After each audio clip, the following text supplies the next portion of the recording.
guys channel here in the How to Trade. Right now, Brendan is at the big desk, guys.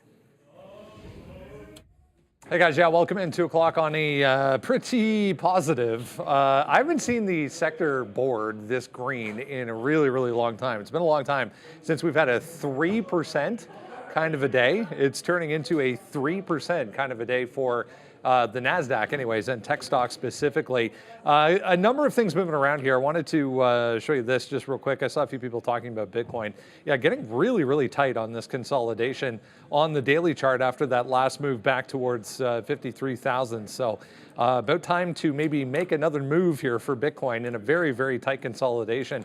Novavax up after settling a lawsuit and a disagreement. I was reading about that just before we came on there. 24% to the upside, well off the highs though. 545.50 came into play early on this morning. Bit of a pullback right now. RIVN still ugly. 26% about to test maybe day lows again. We'll talk about that coming up here in a second. But yeah, look at how green this board is today. It's been a really long time since we've had such a positive afternoon specifically.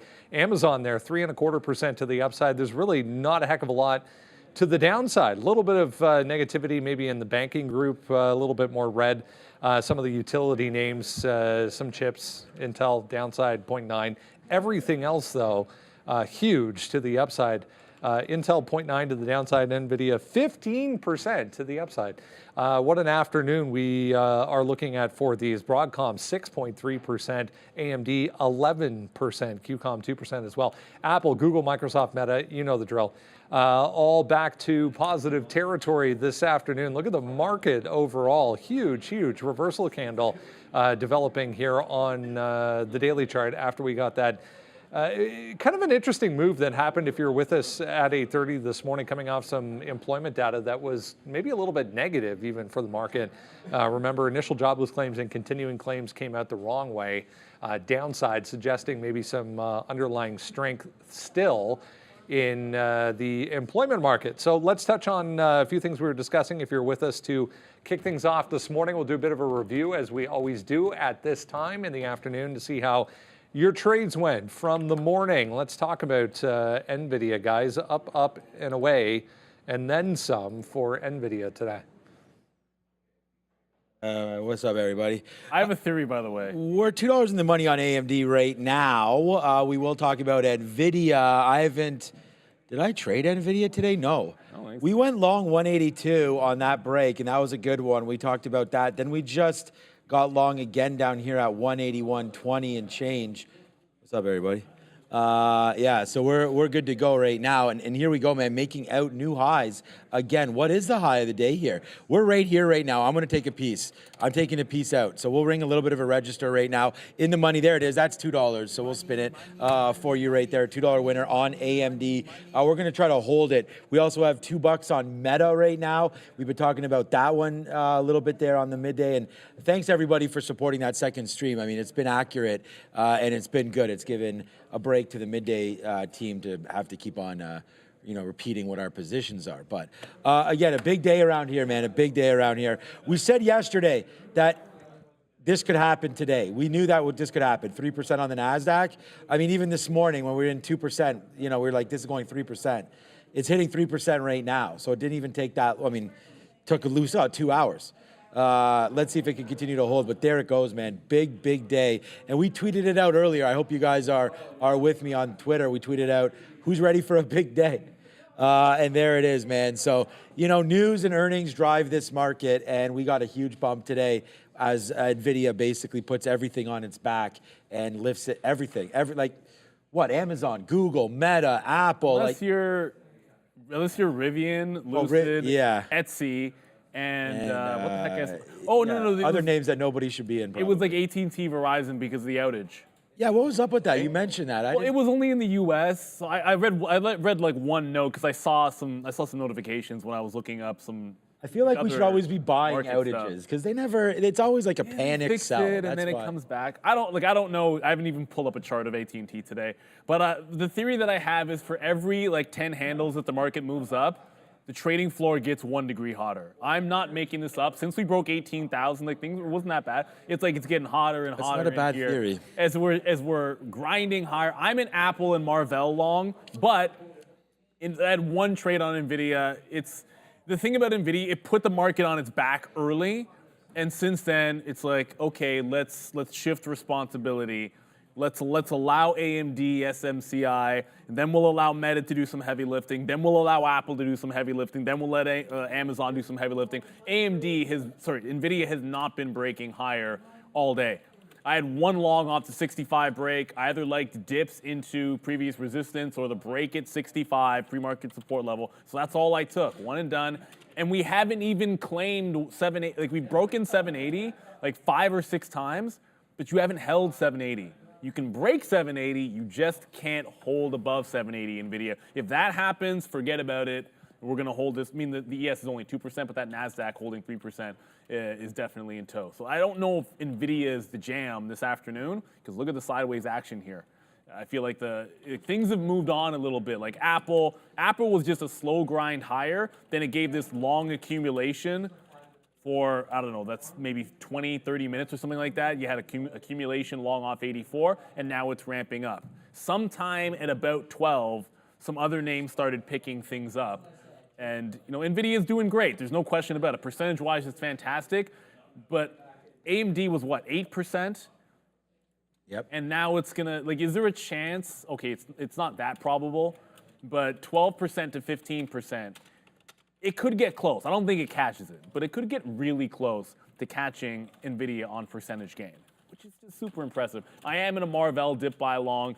Going to get some out on the way to the high of the day. Missing some data on this chart from earlier in the morning, but rising tide is lifting all ships, with the exception of, actually, Google's kind of weak too. Yeah.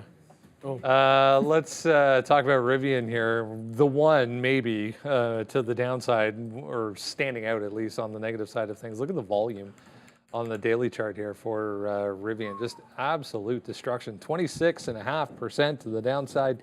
But don't worry, because it's all inflation's fault, right? Yeah, he blamed interest rates, Brendo, on the call yesterday, saying it's killing demand for his cars. The good news is he's going to drop the new platform, the R2, I believe it's called, and that's going to be more of an entry-level, more accommodating price. With respect to production, what he looks to do this year, he's looking at producing the same amount of cars he produced in 2023, around that 57,000 mark. But like I was talking to Adira on the midday, and I was like, what do you think? Maybe he projects to over deliver, especially with the R2 possibly coming out. Who knows? That's a positive spin. Hey, I'll take it at this point. Now, you and I were talking. I have a friend who's a sales manager at a Kia dealership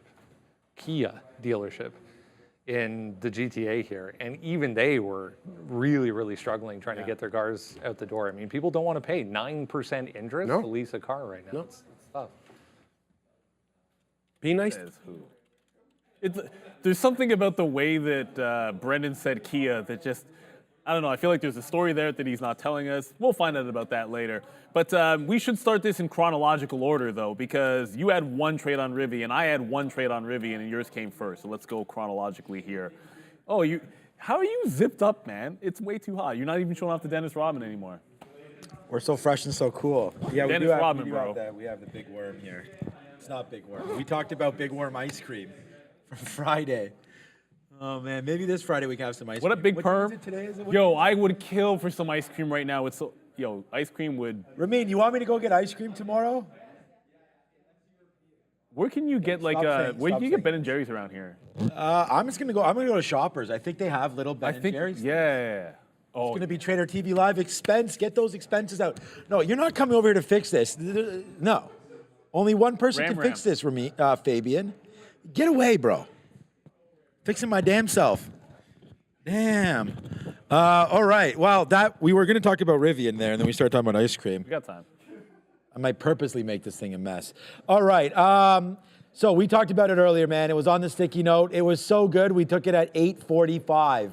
It was a 12:50 break, and that's all that you needed. I saw some people in the chat talking about all you needed was NVIDIA today. Yeah, I feel like that's true of every day. And I was talking about this with Patrick and Josh there in the lunchroom, and it was just about find your position, take it, And honestly, kind of like punch and pray. Do your work and just get it all figured out. There's the 1250 break.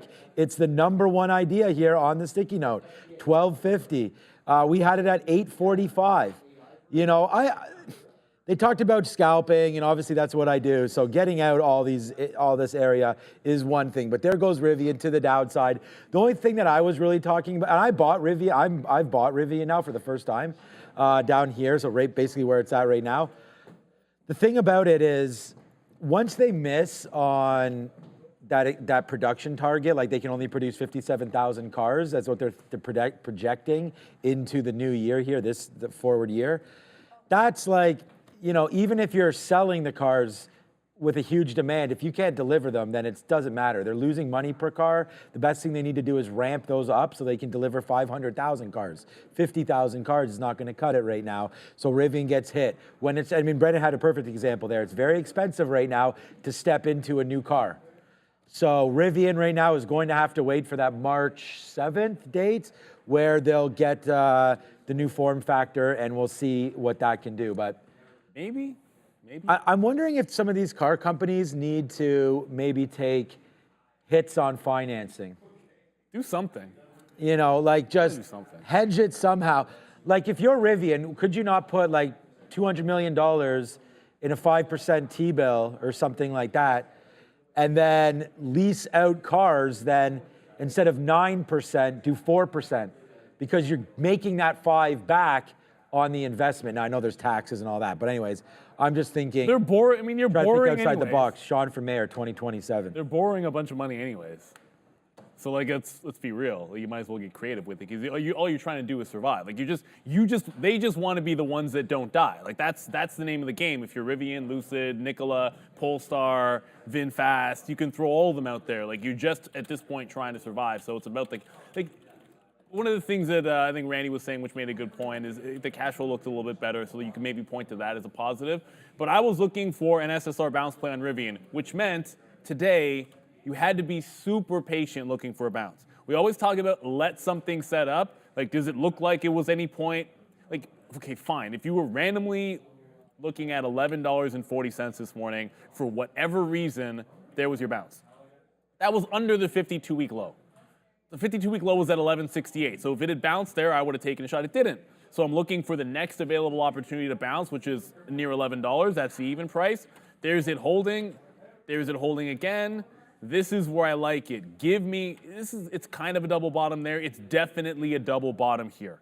And once it showed the double bottom, jump into the long on the initial breakout and play it to VWAP. Get in, get out, one trade for the long. I think there might have been some other, you could have had it the first time if you're really greedy there. Maybe you had a reason to go long in there. I have no idea. But that's about it. Just try not to fight that trend.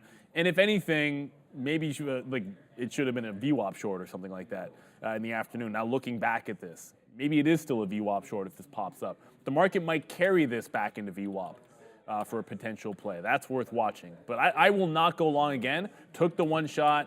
Happy to get it for that SSR bounce there in Rivian. I'm in Nikola, but that's just sort of chilling out at that 70-cent level. If it breaks out from here, I'll just jump out at 71. A ton of information. Yeah. No, we were just talking on this, actually, this Google and Reddit story this morning. I mean, there was this note on the image generator as well that Google's got an issue that they need to resolve, and seems like something that Google should never have to deal with in the first place, but beside the point. Market's up huge, so Google is up at the end of the day. $60 million deal here as well on the AI side of things for Reddit.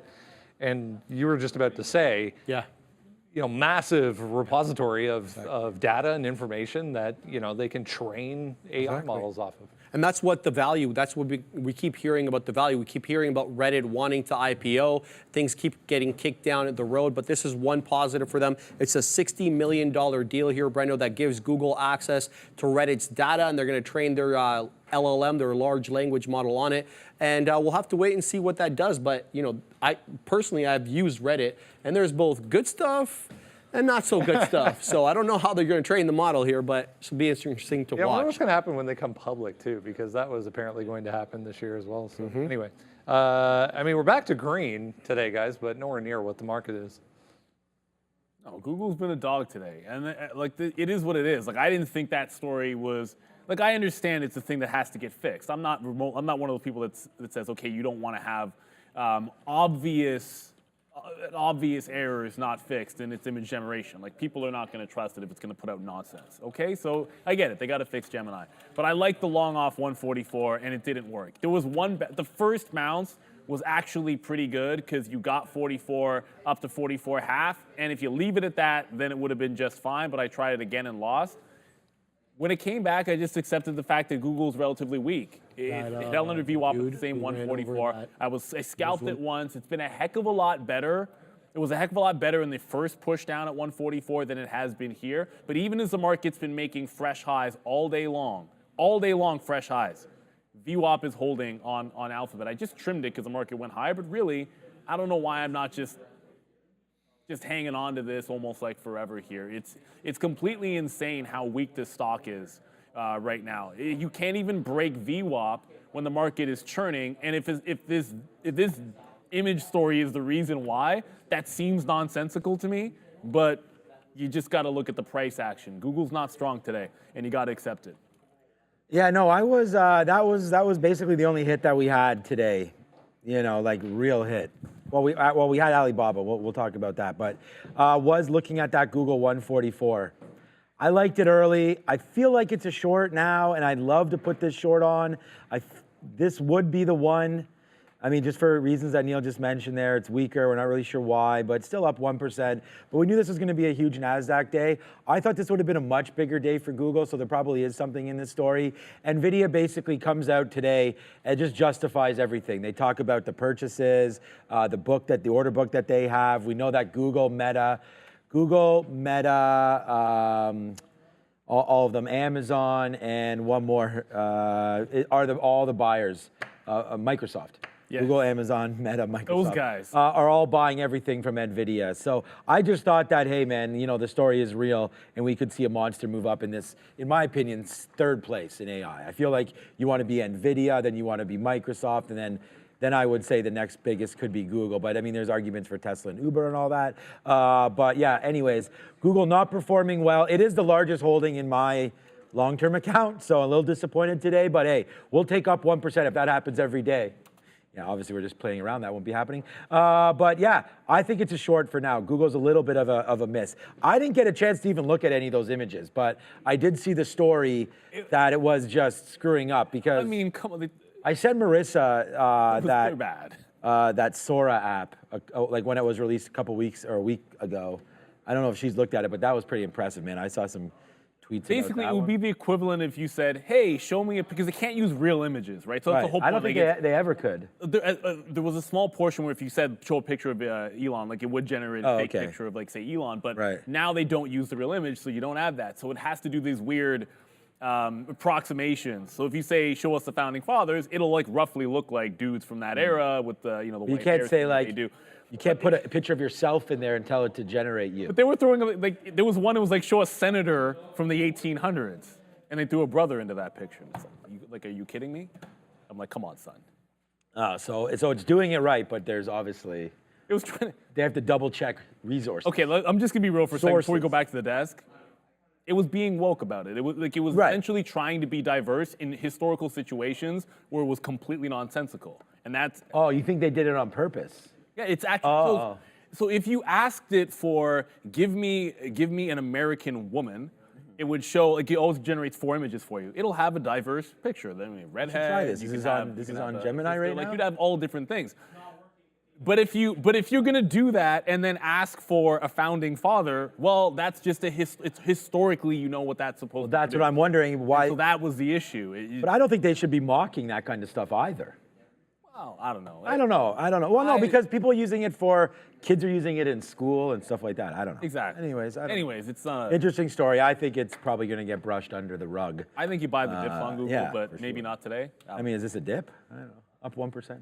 Over there, let's go talk about WA long. W, pause, long. And it was today at the end of the day. I mean, they had earnings. They have a short percentage. I mean, it was short-lived, but it did give you a nice move here from 51 up to 56. Yeah, Brendo, a shallower than expected loss, which helped propel this forward. Still losing money.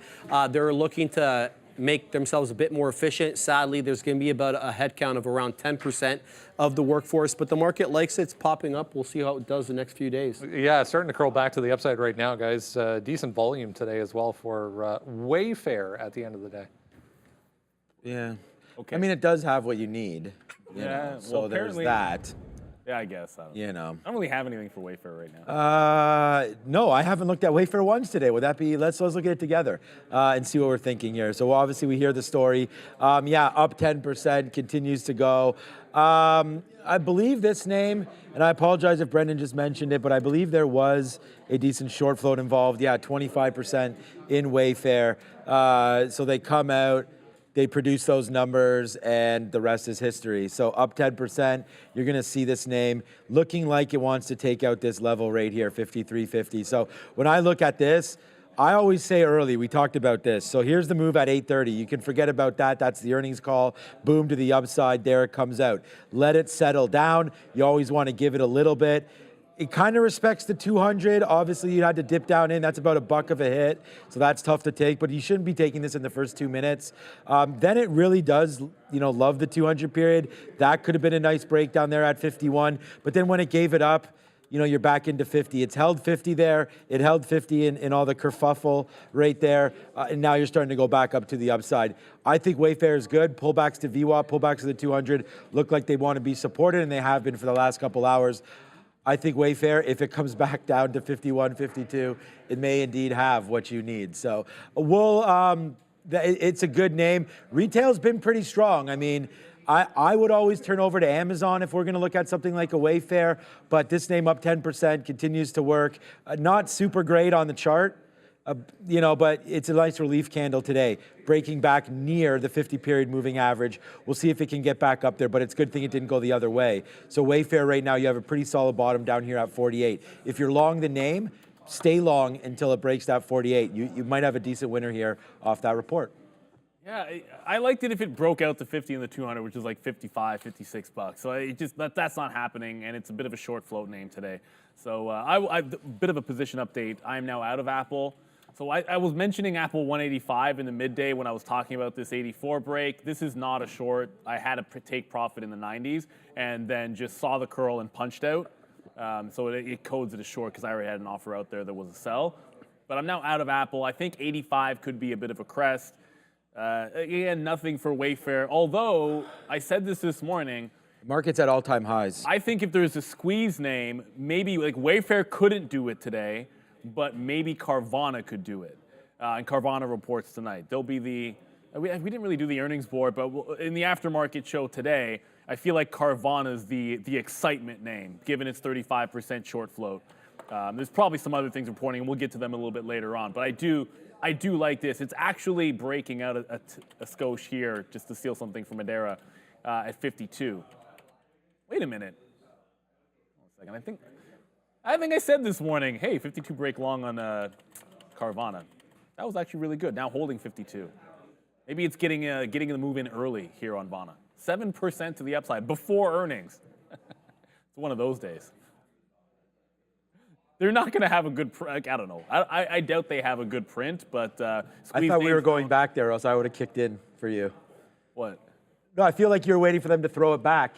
I was. And that's why. And then you started going on. I was like, maybe I'll just hop in here. I don't know. I thought we were going back. I don't know. I think Carvana has a chance. We'll go over that. There's also Block Square tonight, well. So that should be a big one there. Either way, it's going to be a good one. Actually, the old floor manager, Mr. Gregory, just messaged me and was watching the recap show as well. So he thought that was pretty hype. So thank you, Mr. Gregory, for that one, as traders and former floor managers stay late.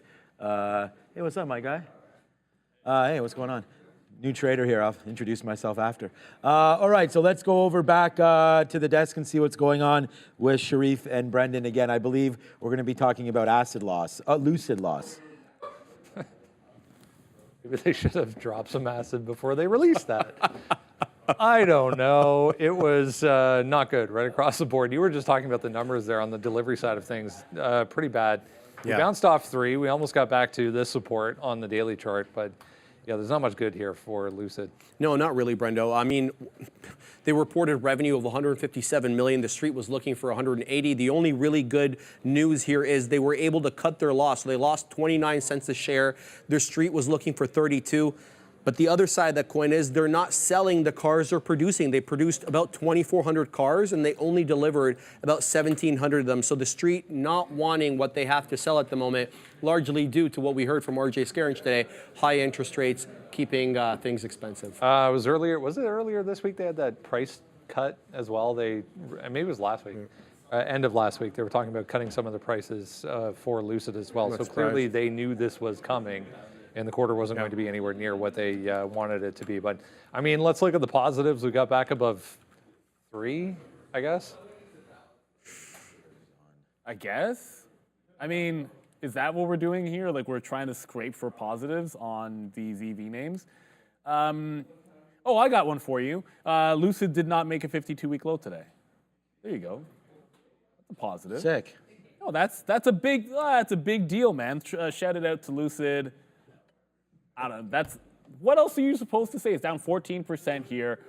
It might, like the bottom at $3, I'm just looking at the daily chart here. Holding the 3 to 310 area looks pretty good because that would be a lower high. And it's got a decent short float. So I'd look at this as like a day 2, day 3 bounce play. It'll be SSR tomorrow, so that sets up for an SSR bounce tomorrow. I think this and Rivian are both set up, Rivian's a more extreme case, they're both set up for SSR bounces tomorrow because you will be short sell restricted on these names. And then you can look for another bounce.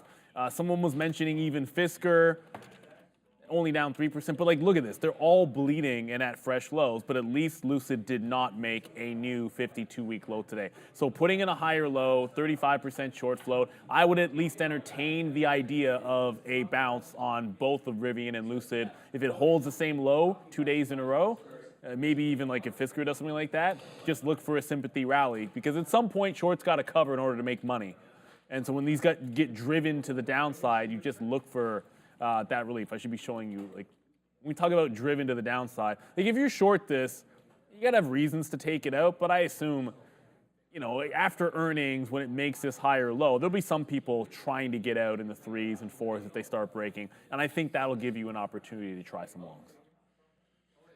Yeah, good talk there on Lucid. I mean, yeah, congratulations, not a 52-week low. I mean, Fisker, Nikola, like Rivian, we talked about that today at a 52-week low. 52-week low, all-time low. Oh, man, tough. Right, yeah. Tough time. All-time low. I said 52-week, all-time low. Tough time today for Lucid, for Rivian. But look at this meta, man. This one is a banger. My guy back here, his name is Phil, by the way. But look at Meta, 487 right now, 490. We're $3 in the money, and we are going to be at the highest spot we've been at all day. We just got to exit the trade, and when we do that, then that will be where we're at right now. Meta looking to take out 490 right now. Meta 52-week highs, check. Market 52-week highs, all-time highs in the NASDAQ, check right now. Taking out all-time highs. Right now, here's the Qs. So the Qs right now, all-time high. I have it as 439.14. We're at 438.96. Pennies away right now from an all-time. It may be an intraday high, I'm not sure, but right now, all-time high happening within minutes. Right now. So there it is, good level. We talked about this yesterday on the recap show, what kind of a day it would be today. We tweeted out, let's get ready to rock and roll. We're back today, we're back with a vengeance, and it's a good one today as Meta, $3 in the money. We can get, I mean, if we have to go back for the rundown, we can, but we're done Lucid for now. Rivian, we still got that. Yeah, just let me know. Rivian, we've got that. AMD, I'm thinking about taking another piece out right now. We have the ability to do that. Like we got one. Perfect. We got out last time right around here, and then it dropped about 70 cents on us. So, the NASDAQ up 3%. This is quite a special day.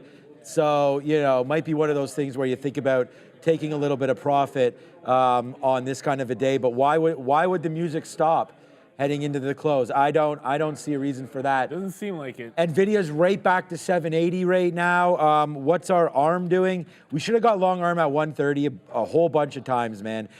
Maybe that comes back in. Let's go back over to Brendan. We'll deal with some business and then we'll come back.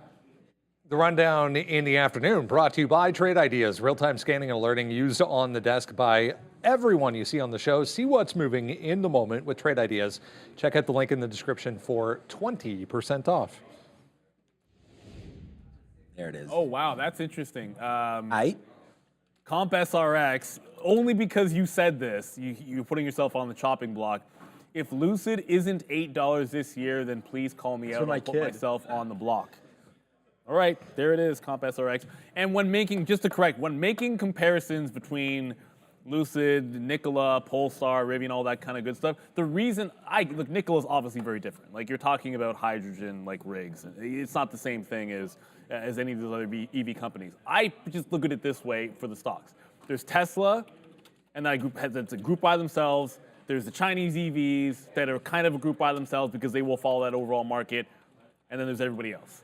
And so for just for simplicity's sake, when talking about the different stocks, that's the way I'll group them. I understand they're all different and they have their own strengths and weaknesses, but that's fair. Just so you guys know. But shout out to you, Comp SRX. You gotta like it. In my shot play in my TFSA account, I have some Rivian. It's not gonna burn me if it goes to zero, but in that vein that if somebody's going to survive, I think they have a good shot. They have a good product. We'll see what happens. Marvell, I'm in Marvell to the long side. I got out of Apple. Apple actually went even higher. Marvell just rejected the high of the day there, so pulling right back in. I want to be long off 69.80. It's not VWAP, but 69.80 is where it's been holding, so that is what it is. If we get back to that price, I'll look for a reload. Apple got to 184.95 and pull back. I jumped out there at 75. Probably a bit early, but it looked like it was stalling out. Looks like the 85 is finding some resistance there for Apple. I was wicked out of Google, but I feel like, okay, I got these bad wicks. It's hard to see, but you can see Google just kind of barely broke its lunchtime resistance, but it's still very weak. So what I might do is just try to get it back in, give it a little bit more room, take like half and give it to 44. But Google's still struggling to even get above VWAP as we speak. If the market's going to pull back, like, why wouldn't it be this one? At this point, like, everything else is high flying. Like, we were talking about Amazon a second ago. Amazon's pulling back off of its highs. Everything else is pulling back off either tops or at least somewhat adjacent to the top. Google, just as weak as any of the other names. So I try to stay looking short in the weaker name. It's going to jump back into this Google. Give it a little bit more room here. Just feels like this is the one that couldn't go. So if we fall, it should fall. Yeah, no, I was just going to get into Google myself, so I do like that one. We talked about that could be a possibility there. All right, I just tweeted out I'm getting out of this if we break below the 50-period moving average here. That is going to be Meta. We're still $3 in the money, but not for very long. Excuse me. As here comes this market coming back in just a couple seconds. We'll get out of this one if it does break. Again, we talked about this just before we came back. We shorted. We got out of some AMD there. We got out of half of what we have left. So that turned out to be a good out. You know, we go on these rants and we talk about this all the time. And it's really just like if you're going to use technical analysis to get in and stuff like that, sometimes you use it to get out. I'm still working on getting better myself at trying to find peaks and valleys and everything and making sure that I do get out, near the tops of trades, not always punching out like this when we blow up down to the bottom, So there are going to be plays like that for me. And I think Meta's probably a good real life example. Like we just went to 490. That's psychological, pretty good level there to get out. But then I say to myself, what about if it breaks that level? And then what?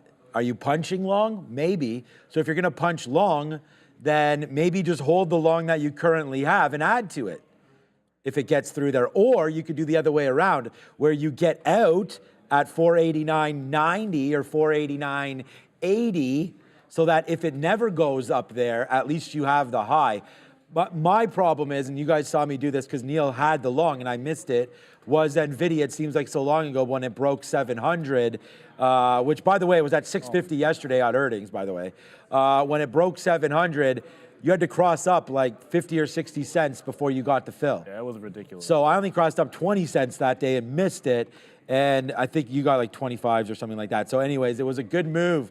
I just wonder if the same thing might happen with Meta. Is NVIDIA at going through the high? No. So we did that same move again. You know, we went right to 480. I mean, sure, we got to 480. I was thinking about Meta still. We went to 779.50. Like that's worth, like if you think, do not like, I'm looking for the terminology, but like, don't be afraid to step in front of this if you're using outs. We talk about risk management. There's never a point to be afraid of any trade. You should just understand the share size that you're using and if it coincides with your out, and then understand the only thing that you should be afraid of really is slippage. And what I mean by that is that you could say, oh, I'm punching out if this breaks 881. Well, that's a nice story, or 781. Well, that's a nice story, but if you don't use a market order, you should put a little bit of a higher limit because that could be a $2 hit when you're only expecting a $1. That's a big point because you know, missing an entry on a breakout is very different from missing an out. Like the aggression on your limit, if you don't use market orders, I'm just cleaning up some wicks, I don't know why. But like let's just say like if I missed a breakout on 765 on NVIDIA the 2 times that it went, okay, like so what? You just don't get a winning trade. But if you were short NVIDIA in front of 765 and your stop doesn't fill, like that second breakout, the 3-minute candle, it goes $10.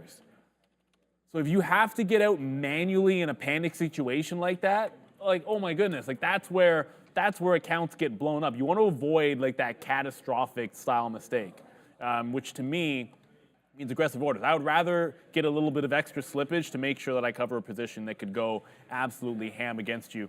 I was just cleaning up some wicks, so at least this will look a little bit better when I zoom it in. Because now we're getting back, the last time we got to 780 on NVIDIA, this is what happened. Look at the false breakout at 780, and it's trying to get there again. I feel like if we do get back to that price, I would look for the false break. NVIDIA has stopped doing the heavy lifting today, but it would have to be breakout, trap people, and then instantly reject it. That's the only way I want that trade. It's got to trap people long or I don't want it. Otherwise, why not just continue to try to short Google here because it's relatively weak? So I'll stick to that one. If I can get Apple on a dip and the market does decide to make a higher low, I'd look down around this 184.40 level where it kind of checked up a little bit. So if it gets down to 184.40 or 184, that's where I'd look for the dip buy on Apple. Up 1.3%, it's not as strong as the market, but from about noon, it's been a very steady climber. It got left in the dust early in the day, but then the second half, it's been great. So I want to see that continuation. I kind of have a trade idea here if you're feeling shorts right now. It's going to be in a pretty decent position of mine. I'm starting to get out of some Disney, by the way. Okay, so look at this. So basically, you know, we went back to VWAP, we tested it again and fell, and now you're looking at the low of the day again right now on this break. So this could be something to look at of a Disney break down below 107.70. So if that breaks down, this could be a good trade. And the reason why I say that is we've already seen the top today. The NASDAQ's up 3%. The ES is up 2%. Wow, 2%. Go King. I hope this is JP Morgan's rallying. I mean, JP Morgan's at highs. I own 2 banks, man. JP Morgan. I think I want to get some TD Bank, but JP Morgan and Goldman Sachs. And honestly, man, I just bought them because I thought they were like Actually incorrect. best of breed. Because I've made this mistake when I talk about how many banks I own too. You own SoFi. Oh yeah, SoFi. I know I know because I do I the don't same even thing. consider that. SoFi is in my TFSA. It's Yeah. more of like what's the word? Like a growth play. But like yeah, the Yeah. traditional. I get what you're saying. Yeah, Traditional bank. yeah. I just wanted to say it for fun because Yeah, no, SoFi's we always right. forget SoFi's That's a right. I bank. probably own. Yeah, I mean, I own Square and PayPal. You know, Not really. but, yeah. Anyways, yeah. So okay, how about this? I own 2 traditional fintech plays. But no, yeah, so let's just check out JP Morgan quickly. And the only reason I bought this, again, this is just another one of those Kramer things where I've just been trying to buy best of breed of everything. And I always thought JP Morgan was that. We'll have to clean this up. But there it goes. So again, another 1% there today. I actually haven't even checked in on the bank stocks in a while. We talk about XLF a lot on the Market Recap Show. Join me tonight. We'll be talking about Square and Carvana and Melli, right? We just talked about that, the South American Amazon, basically. Melli Colibre, what is it? I'll have to look it up after. But anyways. That's exactly right, I think. All right. I don't think it is. But all right, there we go. 390, 391, 392. Right there. Okay. We just had an updated trade, and we will end our little bull ride there. Not bad. As we get out of Meta breaks that level, we're gone. If it fades out now, possibly a downside push coming here in said market as we are looking lower now. Broke below. This could be a short off that level too, to be honest with you. Right now against 490, 489.30. That's not horrible if we think the top is in on the day. I'm going to look at my positions. I think we'll try this. Let me try a little bit of this on Meta. We'll just put a little bit here. If we can get a short right at the 50 period, maybe average it in if it comes into here, and then play off 490. The only reason, again, and people are going to at me for this because it's like, okay, now I'm kind of breaking kind of my own rules here. If the market's up like this, we probably shouldn't be going short. Did I just get, oh, that was a sell. I was like, am I short already? But the risk for the trade right now is the longs because it's profit-taking time. You're going to enter power hour in just a couple minutes. Oh, no. What day is it? It's Thursday. Is Frank coming? No. Oh, thank God. Okay, because we're trying to flip short here. We're trying to flip short. You know what I'm saying? It's over. But no, we're just playing around. Either way, man, I go short in Frank's face if that was the case today. But no, all seriousness aside, all jokes aside, we're going to try to go short here. I just think 490 might be a little bit of a safer play up there. This could be a good name. We should probably be picking on Google as well, but this might just give it a little bit more juice. But Google's probably a safer play because of its under VWAP. It's under everything. Meta still has a ways to go before we get anywhere near there. So we'll start the short. I thought we were starting the short now. Oh, we have the short at 13s. Okay, we're in here. Of course, more people joining us. There it is. So now we are a little bit short to start this move down on a Frankless Thursday. A Frankless Thursday. Yeah, well, you know, maybe it's a thing, maybe it's not. But the market's been so strong, the rules are different. Even if there is a program that usually comes in and buys at 245 for whatever the reason might be, and it's something we observe, today we're up 3% after the last of the biggest names of the earnings season. There's such thing as an outlier day where I would never anticipate like an obvious pattern like that. It's not really like a cyclical pattern, but it's that type of pattern. I would never expect it to just hold. Not on a day like today. This is an outlier day, and I think you got to treat it as such. I just took some profit on Google. I just cleaned up these wicks. The 143.60 has held this entire time. It has been a 25-cent range off this top. But I am going to be reloading every time it goes back into the 80s. I got a second guess where I want this Apple dip because it just pulled back in. And I was saying down in here, and it just wicked off of 184.50 exactly. Like, should it really be that easy? Okay, it fails 185. Just bid 184.51 and win. And that's literally what you could have just done. I was looking for, hey, let's look at this key little level in here. We're accelerated and try to buy in front of that. Apple said, no, we're not going to get there. We're going to bounce in front of it. So I still want to try dip buys in some strong names. But Apple might have missed that first one. We'll try to be patient. I will reload Google off of VWAP. I think that one can stay in there. Marvell as well. If it gets into VWAP, I'll probably take a bounce trade on that. Actually, not VWAP, 69.80 as well. I'm looking for other things that I can potentially, if the market does roll over here, try to short. And they have to be relatively weak names. Now, Intel was under VWAP, but it's got this lower high. And I was in the short off of 43.35. during lunch, and like I was in it, it pulled back under VWAP, it then broke the highs. I jumped right back in. That worked out pretty nicely. Then I shorted VWAP, which is a mixed bag. So I'm thinking of back again off this high, the 43.35 level. this is just a bad wick. So it's down today, so it is relatively weak. So it fits my rule of short something that is weak if you got to, if you have to off these highs. If you got to. You ain't got to do nothing. Gots to gets it. Except hit the like and subscribe. Yeah, we don't hit that enough. Stick around for, I'm going to say a few more things because you told me what I'm supposed to do now. Stick around to make sure you get block. I keep saying Carvana is the only thing, but block Carvana earnings in the after show. Don't think that just because NVIDIA is not reporting there isn't excitement. Because really, when you look at it percentage-wise, I bet you Carvana's got a decent shot to beat NVIDIA's percentage move. But let's go to the desk with Adara.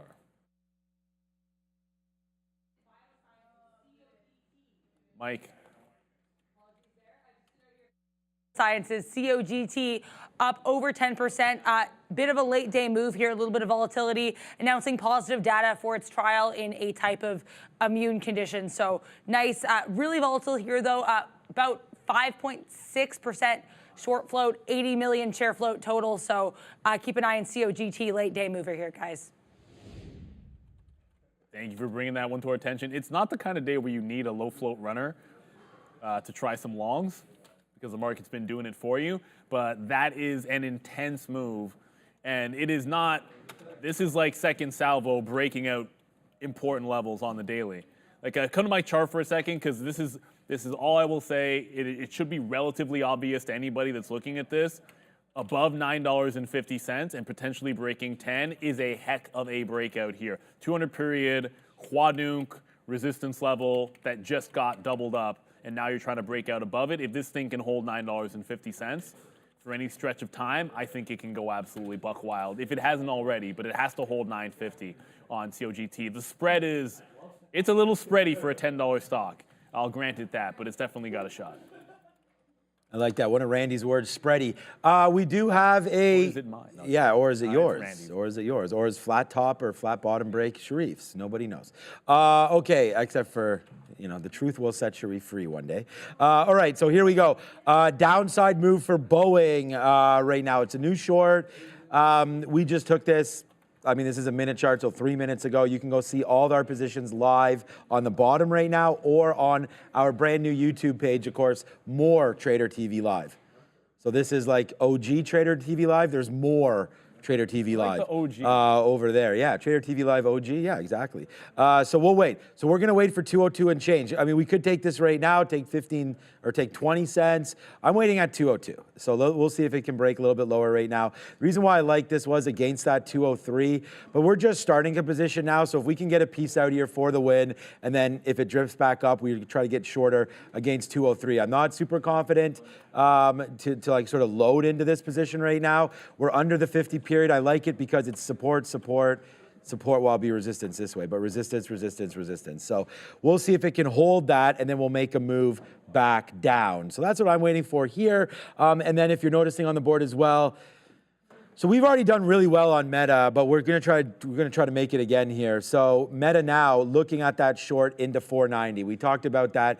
If it gets anywhere near 490, well, breaks over it. We're not holding it against ourselves or anything like that. We talked about getting a smaller position early, so that's what we're in now. As it comes up, we'll get double the shares, and I'm offering right now in the 70s. So we'll see if we can hold this. Well, our average position should be about 50 cents. So a 50-cent hit here on Meta. I said we're going against ourselves here, and we are, because with the market being up, I know Neil was on that Google. I like that one for other reasons. We sort of broke that down. But for right now, Meta's a strong stock in an up market. So this is a slippery slope. So I don't, you know, this might not be for the faint at heart is what I'm getting at, this trade right here. But we're here, and I'm going to look to try to trade this. So it's 50 cents worth of a risk. So right now I have to take at least 50 cents on this, even though we don't have a full boat yet. I'm looking for a break down below here. So what's that bottom? That would satisfy. So 488.80. We'll put a bid there in case it breaks, but we're still a ways away. Meta has to figure itself out right now, whether or not it goes, because we're at the 50 period moving average. So I don't, like if we zoom in, it's not looking like a short anymore. You know, it broke above, but now we just want to give it some room because we're not super invested. Let's just see if it breaks above that 490. I'm not in love with this one, so Speaking of like not in love, what's crazy is like that cogent, as I was just talking about it broke that 10.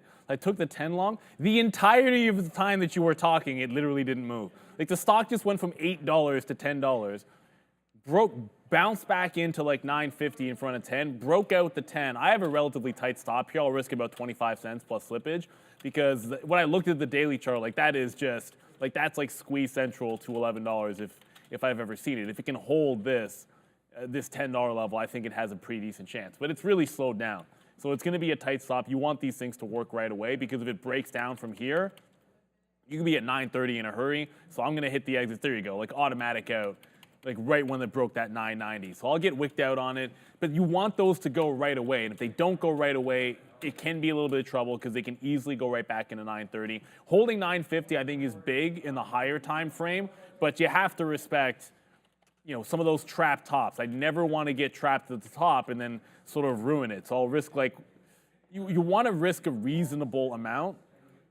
Like if you were in the morning, you could probably get away with risking 50 cents to $1 on a stock like this because you've got all day for it to run. Like it just went from, like this was a $7, $8 stock, let's just say. It's got a lot of room to that resistance at $10 and $11. But when you get into the afternoon, I always find it's a little bit of a different story. So just my explanation. I understand it can move more than that. You certainly could go 12, 13. It's got that kind of power to it. But I'm going to respect it with a tight stop. Trade your own style. I did get into Intel short. Google is still hanging in the same 25-cent range. Intel off of that 43.35 top. I just jumped in at 29s. I'll take some out in front of VWAP, and we'll reload it if we can. Just want to make sure that if this also sets up in a tight range, I'm just doing the dance inside of the range to the best of our abilities. Nikola not moving. Marvell pretty much. Oh, Marvell's right at that bounce level. Okay. Marvell's actually setting up for potential reload if I still want it. Yeah, it's bouncing. It's trying to bounce off this same 69.8 level. It's not really getting to VWAP. If this can find a bid off of 69.8, I might try to go in for the long here. Reload on the long. I'm still long Marvell. I haven't taken it all out. So I'm going to follow this dude. We have Danielle Shea coming on the market recap show tonight. So there we go. Let's go with that market recap show tonight. She just sent me this dude here. I have no idea who this is. But anyways, just looking at this here, this is the point here. NVIDIA is by far the largest short in the semiconductor sector with 18. So by the way, before we came back here, I sold another equal amount today that I did yesterday. So I went 12%, 12% today and yesterday on NVIDIA. Okay. But anyways, okay, so right here, 8.3% billion of short interest. So that's not necessarily a bad thing, especially if you're long. You don't mind having big short interest for sure. And the third largest short behind, look at this, Microsoft and Apple right now, and ahead of Tesla. So we'll figure out what's going on with all this. But I just thought this was interesting, filing from S3 Partners, because the other day we also found something that we tweeted out that was talking about how short interest has not really built up on these things. The problem is when you're looking at numbers like this, they're deceiving because it's only 18.3 billion, but now NVIDIA's market cap, like as a percentage, it's less short. I'll find that other chart for you, but I just wanted to talk about it because I know that some of you are probably looking at that. By the way, here comes Meta back down, so it's nice. Oh, and we also got a nice move there on Boeing. It's nice as well. And then Meta, let's get to the downside. We are bidding that one. We do have one out. Oh no, did I not put that bid in there? I did not. We should have put that bid there. So we have to get one at 488 right now. I'm not surprised we didn't do that. 488.80. Let's just put one there. I want to make sure that I don't have too many there, but I don't. So okay. So that's good. Hopefully that falls down. But anyways, they're just become so rich in valuation. So I feel like a percentage would be a better number. Yeah, so like for an example, like SMCI is 10.6% short. Right. Which I think when you look at a chart of that probably makes some sense. NVIDIA, the last checked, was just over 1%. So it is very different, but the notional value, it just goes to show like where the money is in the shorts. But remember, some of that is going to be hedging. So like, it's always weird to sort of put that in because there's all sorts of different reasons people buy and sell. I just saw this when I was checking up the short float for SMCI. And This is a monthly chart of SMCI. I thought like that's. I mean, This is we're one of obviously those. long. At Like least. that, yeah. I mean, clearly everybody's long SMCI. Like, why wouldn't you be looking at this chart? It makes you go, It definitely makes you go, But yeah, I still feel like we're pulling just back put a from bid the at top 49. 18.1. I want another pop-up to get more Google short. I want another pop-up to get more Intel short, but be careful what you wish for. This market is stabilizing up here. Apple's nowhere near that 184.40 that I like. I was able to get Marvell. Just going over the last things we did, Marvell bounced above 69.8, so I grabbed some on the way back upside. Gonna get an offer out in front here. We break 70 again on Marvell. Because you're still trending to the upside even with this pullback. The last couple of candles on my 15-minute are red for the NASDAQ. That's the first time I've been able to say that since 10 o'clock. I should check that. That would be 11 o'clock. 10 o'clock? Yeah. That's actually 10 o'clock. Yeah, it's wild. Like we really haven't had much of a pullback in this market, which is weird, but it's a 3% day. This is an outlier day. So respect it, but there are some weak names out there if you hunt long enough. Oh yeah, we're 25 cents in the money on a Boeing short. We're $1.10 on the money on a Rivian short. We were just 30 cents in the money on Meta, and that's what I want to get to. So like, silly me again, silly me. This 489, like hello, like here again, 3 times. So yeah, that's my bad. And the thing is that remember I told you we were waiting at 70. You know what this high was? 69 right there. So I have to ask myself, first of all, how's it going? Second of all, like, if I was short there, like, so I missed the short by 5 cents. If we were short there, would we be covering here? So it's like, just because I didn't get the fill doesn't mean that, you know, we have to sort of ignore patterns that are developing here. So we're 25 cents and Boeing's coming in right now nicely. Hopefully there it is. Hopefully we get the break of 22 and then we'll go to the downside right now. So that's going to be a good short that we've just put on for you. So hopefully that will go. And then if Meta, oh, there we got it. Yes, boom. Okay, there it is, face slap. All right, so sometimes you just have to talk about it. Okay, and then it fills, now it would have filled my 80. See ya, ciao, we'll take that as, here we go again. We just talked about the most ridiculous graphic of all time. Right there. Now it comes out to the downside. We just talked about this. We talked about the market breaking, and there it is. It's Meta. It's 70 cents in the money. Down goes Meta right now. Let's put a bid at 60, see if we can grab something. We were not expecting that, but that's what we're here for, right? Hopefully you're here for this. Spin it. It's another one. It's a downside move. Let's see what happens right there. NVIDIA back to 780. Rejected. Mutombo style right there, but there goes Meta to the downside. So we'll have to take a little bit of profit now because remember what the risk was? 490. So wow, okay, oh there it is, man. Now we're just putting into another club. It's another dollar club, and we'll see what happens here with Meta. I want to hold this. Let's be right. Let's just be right. If the market tanks, that's good, man. There's Boeing, new short. I told you, it takes a little bit to put on some shorts. We put it on. Let's just try to reward ourselves and not try to be heroes here. If it continues to go, fine. We took a piece out. We took a piece, 2 pieces out on Meta. We're actually out of half of Meta. Whoa, it just touched the 200 period. Ay. See, now I'm thinking about like, okay, now when we look back at this, guys, it'll be like, why did we not get out at the 200 period? But no, today's a different day. Let's see if it continues to go down. This could be a good short point right now for us on Meta. But hey, we broke it down for you. I mean, we tweeted this position out before we even had it. It's Meta, it's downside. Get out of our longs, get into this. Let's see what happens. What's up, boring man? We'll hold for gold, man. We'll hold for gold. Yeah, holding on to the shorts makes sense. 18,000 at least on the NASDAQ. I mentioned in the chat, didn't want to interrupt. I like Affirm. Affirm's under VWAP and looks weak as well, so I'm shorting pops in that. But the 18,000 level looks like a reasonable place to get to, I think. When you look at the trajectory of this market and how it's gone, round number, all that good stuff, I think if you get there, make some sense, take some profit. If we bounce off that level, good spot to look for some longs. But here's the stair step down on Affirm. Super weak name. You guys know this already. I know it's up 2.5%, but it's under VWAP. So I'm shorting it back into this level here. Support to resistance, short in front of it. So in Affirm, Google, it just broke that 60 level to the downside. Marvell bounced off of 69.8 and just came back into 70 again. So inside of that range is continuing to work. It's just doing its own thing in a bit of a range-bound trade on Marvell that I'm working back and forth into. I'm going to reload Intel on this bounce in front of 43.30. So basically all the names that we mentioned, just sort of sticking to them with the exception of Apple. Like Apple's the only thing I haven't gone back to. I'm kind of feeling like this could be it. That's that 184.40. That's where we wanted to bounce. And it bounced off that when I took Marvell. So we get down in the high 40s. I'm going to go for Apple here as well. Trying to get Ramin's attention is like pulling teeth over here.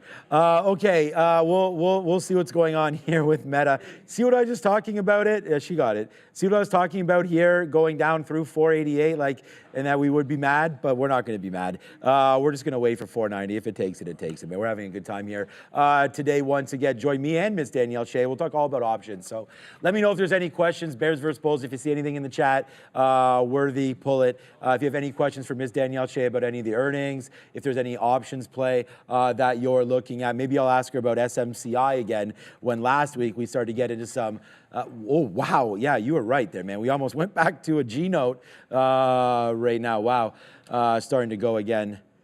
Ooh, hearing something about a share spike in activity for U.S. Steel right now. Uh-oh.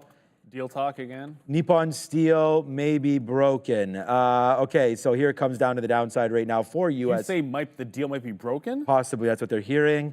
It's not even that far down. I mean, look, Nucor, like a lot of these steel names are at such good levels right now.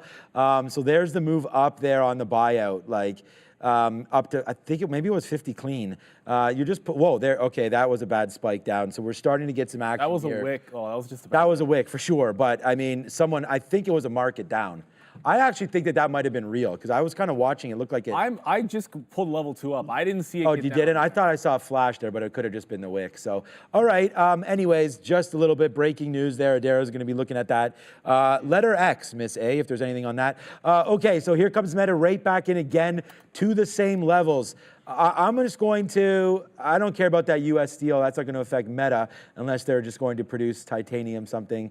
All right, let's go 487 maybe, for an area here for Meta. I mean, the top there, some support. Let's put a bid at 487 and see if we can get that here for Meta. So if we move down, twist my arm here. We'll take $2 and then we'll see what happens after that. 487 teens. We'll leave it at that. So I'm just, when you always tell me, if I see a deal falling apart, like I tend to think it's going to move a little bit more than it did. But the way this is now basing out, there was that one bad wick. I got into this in front of, I always try to have an out. So the recent low, it's either going to be where it got to or where it started, or it's going to be like a recent low like this. So I'm giving it to the quarters here, short 46.10. So it's about 20 cents worth of risk when you factor in slippage. It's either that or you give it to like when the news came out, but I'm just going to jump out. It felt like that should have gone a little bit further down if it's a completely dead deal. But there's always speculation that there could be other buyers in U.S. Steel. I don't think it's worth just betting the farm on this going all the way back down into the lows. There's a little more to it than that. There always can be someone else that steps in. I know a foreign buyer makes it a little bit more troubling, I guess, to the regulators right now. But let's see what happens. Anyways, just going back over, I'm in, I'm out. I risked 25 pennies on it. I think it's worth a shot because when a deal falls through, I've seen them drop dollars. Some of the biggest moves I've ever seen have been when deals fall through to the downside, how rapid it can be because all the ARBs got to get out. Apple trying to bounce off 184.40. Did grab that long. I got it at 40, right at 50 actually on that last little dip. Going to see if we can't work all the way back into 185 even on Apple. But that is not the only thing that we got. Marvell also bounced right into that 69.8 again. So we play this range. Dips into 69.8. We buy 69.8 and it goes right back into that 70s. Let's see if this can get back into the high of the day. Everything is so range bound right now. The market's holding the top end of its range, so just play within the range. Long, strong stocks, short, weak stocks. Affirm, as I was moving over to U.S. Steel, Affirm came to the low and I didn't have a bid out. So the opportunity cost of flipping over to U.S. Steel was not having a bid on Affirm when it retraced back into the low. But I've rectified that. Now on the bid in front of this low of the day. If it breaks, not the low of the day, low of the afternoon. If it breaks that, I'm looking for 37 quarters and then 37 evens. Let's go back to Adara. What I'm seeing here for the U.S. Steel Nippon deal is basically that there are some concerns, I guess, over Nippon Steel having China assets or assets in China. So this, I guess, has raised some concerns over the deal. But I was looking as well, and this is not the first time that concerns have been raised over this deal. I guess there were some concerns with the unions in the U.S. that U.S. Steel had not disclosed their updates, I guess, going into the agreement or the proposed agreement or the proposed deal with Nippon. So not the first issue we have coming out of this deal. If I see anything more specific to this story, I will let you guys know. Oh, is it blocked? Oh, no. Darn. Oh, no, I tried to cross up a little bit more. So there's news with phase here. I don't know exactly. Oh, no, are we halted? No, it's trading in here like this. Okay, we'll try punch in a little bit here and see. So apparently, I have it right here. FaZe Clan receives, here it is right here.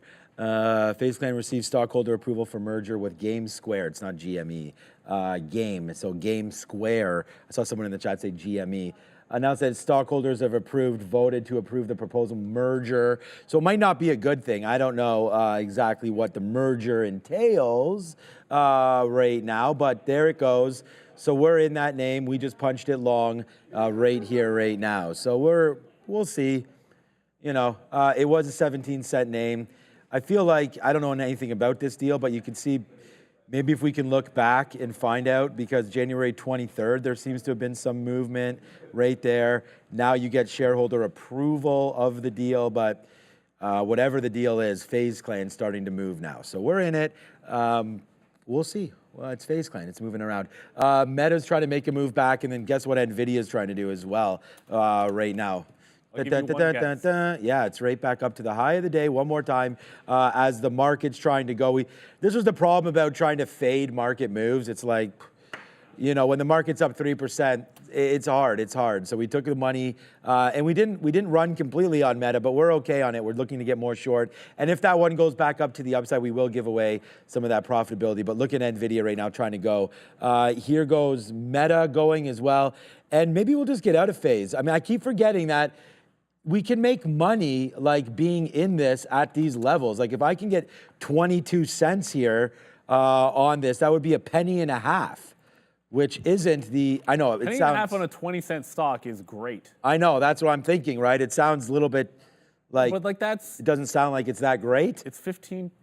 Oh, wow. Yeah, you do the math. I don't know. I'm not like Sharif figuring out 10 times 1.8. We'll get to that later. I just look at it as like, just think of it like, okay, you can either look at it like 7.5% or think of it like points. Like you just be like, okay, it's 15 points. NVIDIA tried to break again. So like if a $20 stock went to $21.50, like if Palantir breaks 20, you'd be really happy with $21.50. If a $2 stock broke $2, like you'd be taking profit at 10s and 15s. Oh, yeah. I mean, you wrap your head around it that way. Just a couple things. As the market goes up, obviously that's going to be a good thing. I want to hit this. I haven't hit this today. It's good for Marvell and Apple, which I just covered some profits on, but I just got a reload on Intel at that 43.30. So short to VWAP, back into the short. With any luck to VWAP, or it's just going to take out 35s and we're out of that stock. Affirm, thankfully, Affirm is a firm. Yeah. This is sort of the thing. I like if that. you have to short stocks that are when the market is strong, just try to pick weak ones. Like RIVN sucks today. I haven't looked at it. I'm assuming it still sucks. Probably like 27 or 28% down.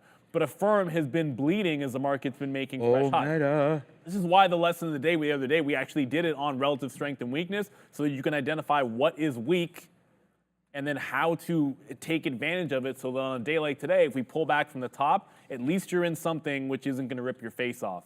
Ideally. It doesn't mean bad stocks will only go down forever. That's not how the market works. But you can sort of tilt things in your favor. I mean, everything's going to catch a bounce eventually.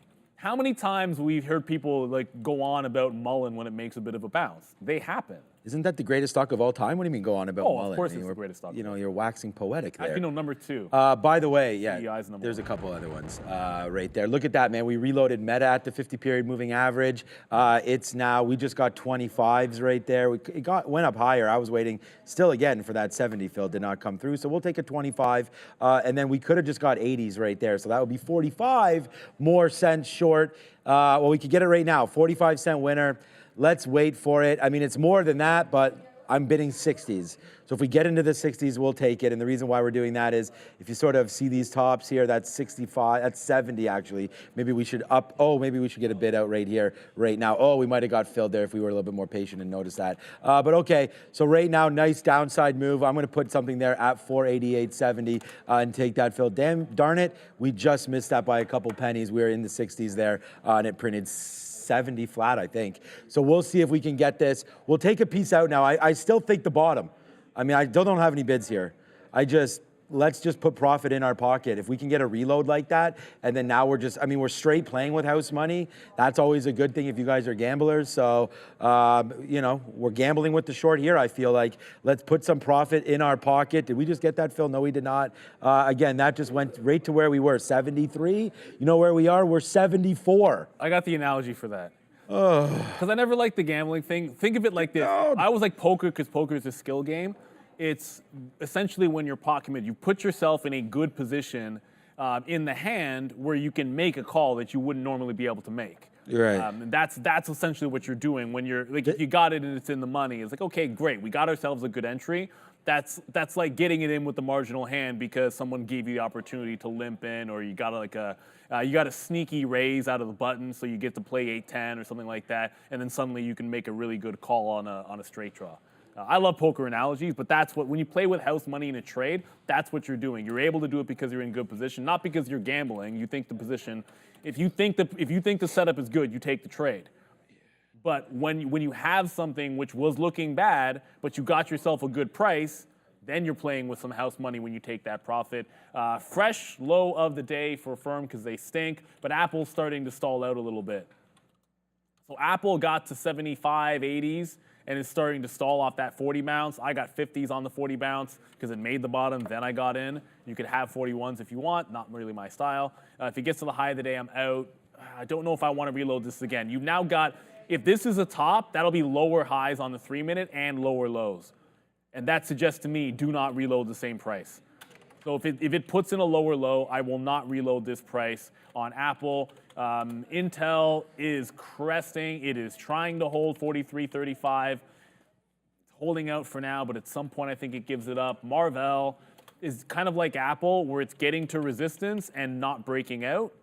But it's worked. It's 40 cents in the money here. We grabbed an 84 reload with a stop underneath 80, so we risked about 5 or 6 cents. Took first profit at 19, and then some at 30. But again, cannot break the high of the day. The market's not breaking the highs. Might have to take this out before it gets to the high of the day here. For curls, I'm just getting out of this trade at resistance.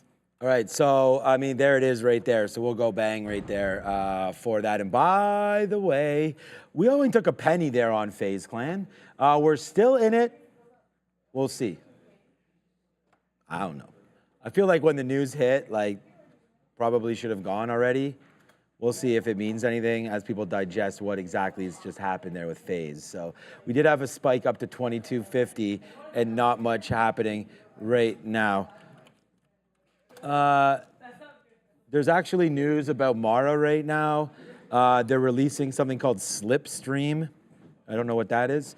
We'll look to see what's happening with Mara right now with just hearing in my ear some kind of news. Unfortunately, we have this. I'm just going to edit this here so I can look at this a little bit better. Mara with something called Slipstream is being launched. So if you guys are Mara and you know anything about what that means. The only Slipstream I know, because I'm a nerd, is Ghostbusters or something? No, it's a thing. Don't cross the streams? No, it's actually a Star Trek thing. It's like a version of when they go into warp speed. There's like a slipstream. We can go even faster. It was in Voyager, which is a good show, by the way. But I have no idea what that means for Mara. However, I do know this. If Mara is running, that's not a stock you want to fight. Do not fight Mara short. When that wants to go, it is just going to go absolutely ham. Look out, the market's coming back up. Intel, we risked about 5 cents, and it's about to stop out up at that top. The longs are looking good. The short that's working, Intel's above VWAP, so it'll stop if we break this high. I mean, it's trying to, but it just cannot seem to wick 1 penny above. So I just said it was going to stop out, and then somehow it ended up not. But the good news for the short is, yeah, this is still at the low. I feel like Affirm is the easier and lower hanging fruit. I still am cautious with regards to Marvell because it's trying to get to 70.40, and that is that high. So just managing these long positions. Nikola, I'm slowly getting out because it's not moving. But these are the ones, it's Affirm, Apple, Marvell, and Intel that we're more active on at this moment as we're going to Adara at the desk. Some more context on this Mara news. Stock not reacting very much, but so the slipstream is basically going to be a direct Bitcoin transaction submission service. So basically just makes it easier to streamline confirmation for large or I guess non-standard Bitcoin transactions. It's just another way for Mara to use some proprietary technology with regards to Bitcoin, as far as what I'm reading here, guys. I was just going to show it too here. This is the Benzinga Pro. You can go grab it. Go grab the link right now. I don't know if it's 20% off or 50% off or something like that. It should be 50. Wow, what a good deal. Right there, 50% off. Go get that link in our description. Is that right? I don't know. We need training here. Yeah, okay, good. That's correct. All right. All right. Do not grab it in our DMs. Right there, Marathon Digital, right there. So Benzinga Pro. So yeah, new way of transacting. Apparently quicker and less slippage on Slipstream. Okay, Fed's Harker is speaking right now, and he is talking about, in my ear, mentioning about Fed rate cuts, and yeah, they talk about later on. The financial system is very, very healthy right now. Expecting bumpy progress on inflation right now. Just telling you what's being heard in my ear from Benzinga. So anyways, that's it. Same kind of talk. It's not doing anything with the market. If there's anything dramatic, we'll attend that. But look at Boeing right now. Boeing did actually make that move, and look at how far we went down. We were 70 cents in the money there and didn't even recognize it because we're looking at FaZe Clan. Okay, Boeing right now, we should probably get a piece out as it's battled back nicely. So we'll put a bid down here. Maybe if we can get something in the 80s, that'd be pretty good. Right in there, I'm fine with that. We did miss the dip into 50. That probably was something that we should have paid attention to. Any more downside moves? I feel like there's a little bit of a breeze here. We'll get more out on Boeing, but we should have taken that out there. Trying to be patient, man. Trying to breathe with. Whooshing up is the breeze. It's not. Yeah, maybe it's not breezy at all. Okay, hold on a second. Did we just get that? No, we missed that fill again. It just went into 80 and bounced off me again. Okay, so we're gonna wait for that RIVN AM. Oh, this is what I want to talk about, AMD. So we're in right now, AMD, we're not in. So AMD is gonna be a big one. We're not in NVIDIA, but I'm still watching it. That's why I keep knowing that it's bouncing around 780 right now, but it's AMD that's nearing these tops one more time. So I'm just gonna wait. I'm feeling like getting out. We've taken this 183.50 numerous times. Look where we're long, 181.50. So we're $2 in the money at that level. It's just, if this guy breaks and we start to run, it's one of those things again where instead of punching into NVIDIA, let's just play the one that we're already long and let that continue to go to the upside. So we'll sit there. Like Neil's got Marvell. Obviously, if the market runs up, as will Apple, as will FaZe Clan. Of course and then everything else. So there's NVIDIA. I really like this break, I think. What time is it? 3:17? Oh, well, I'm not in Marvel anymore. You're not. You got out. Okay, good. So it just whipped the top again. Okay, well, things aren't breaking the highs. No, maybe not. Maybe not. But there it is right there. So 781 is the true high for NVIDIA. I feel like that's a long. If we break it. So we got time. It's only 3:18. That's the thing. You got plenty of power hour left. Oh, what about Super Micro? 12 minutes. Did that get to 1,000? So just Marvell wicked the top. I got out 10-cent trail on the high of the day on Marvell. If it comes back to 6,980, maybe we'll play the 50-cent range again. But I think we'll just punch 1,000 shares long in SMCI if it breaks $1,000. 1,000? I wonder what the spread is. The spread right now on SMCI is $1.50 over to Adara. Take advantage of this exclusive offer for Trader TV viewers. Today, you can get a 60-day membership for just $1 to Simpler Central. Follow the latest strategies from multiple asset classes in real time. All right. Dollar sounds pretty good. All right, so we'll watch that. Go check those guys out. And the best part about it is scan the QR code. Yes. You know, I mean, oh no, Neil. Neil's gonna scan it. Please work. No, of course it works. You don't have to put me on this. I'm not putting you on the spot. You're picking up the phone. I told everybody else to scan the QR code. Oh, my wife actually messaged me. You can also scan it as well if you want. But anyways, let us know what you think about Simpler Trading. And there it is. Thank you so much. Hit that sponsor and go find out what they're all about. We'll have Daniel Shea on later on tonight on the recap show. We had Tammy yesterday and a whole bunch more. So, all right. Honestly. We should always make sure it goes to the site. So Yeah, exactly. Yay. QA.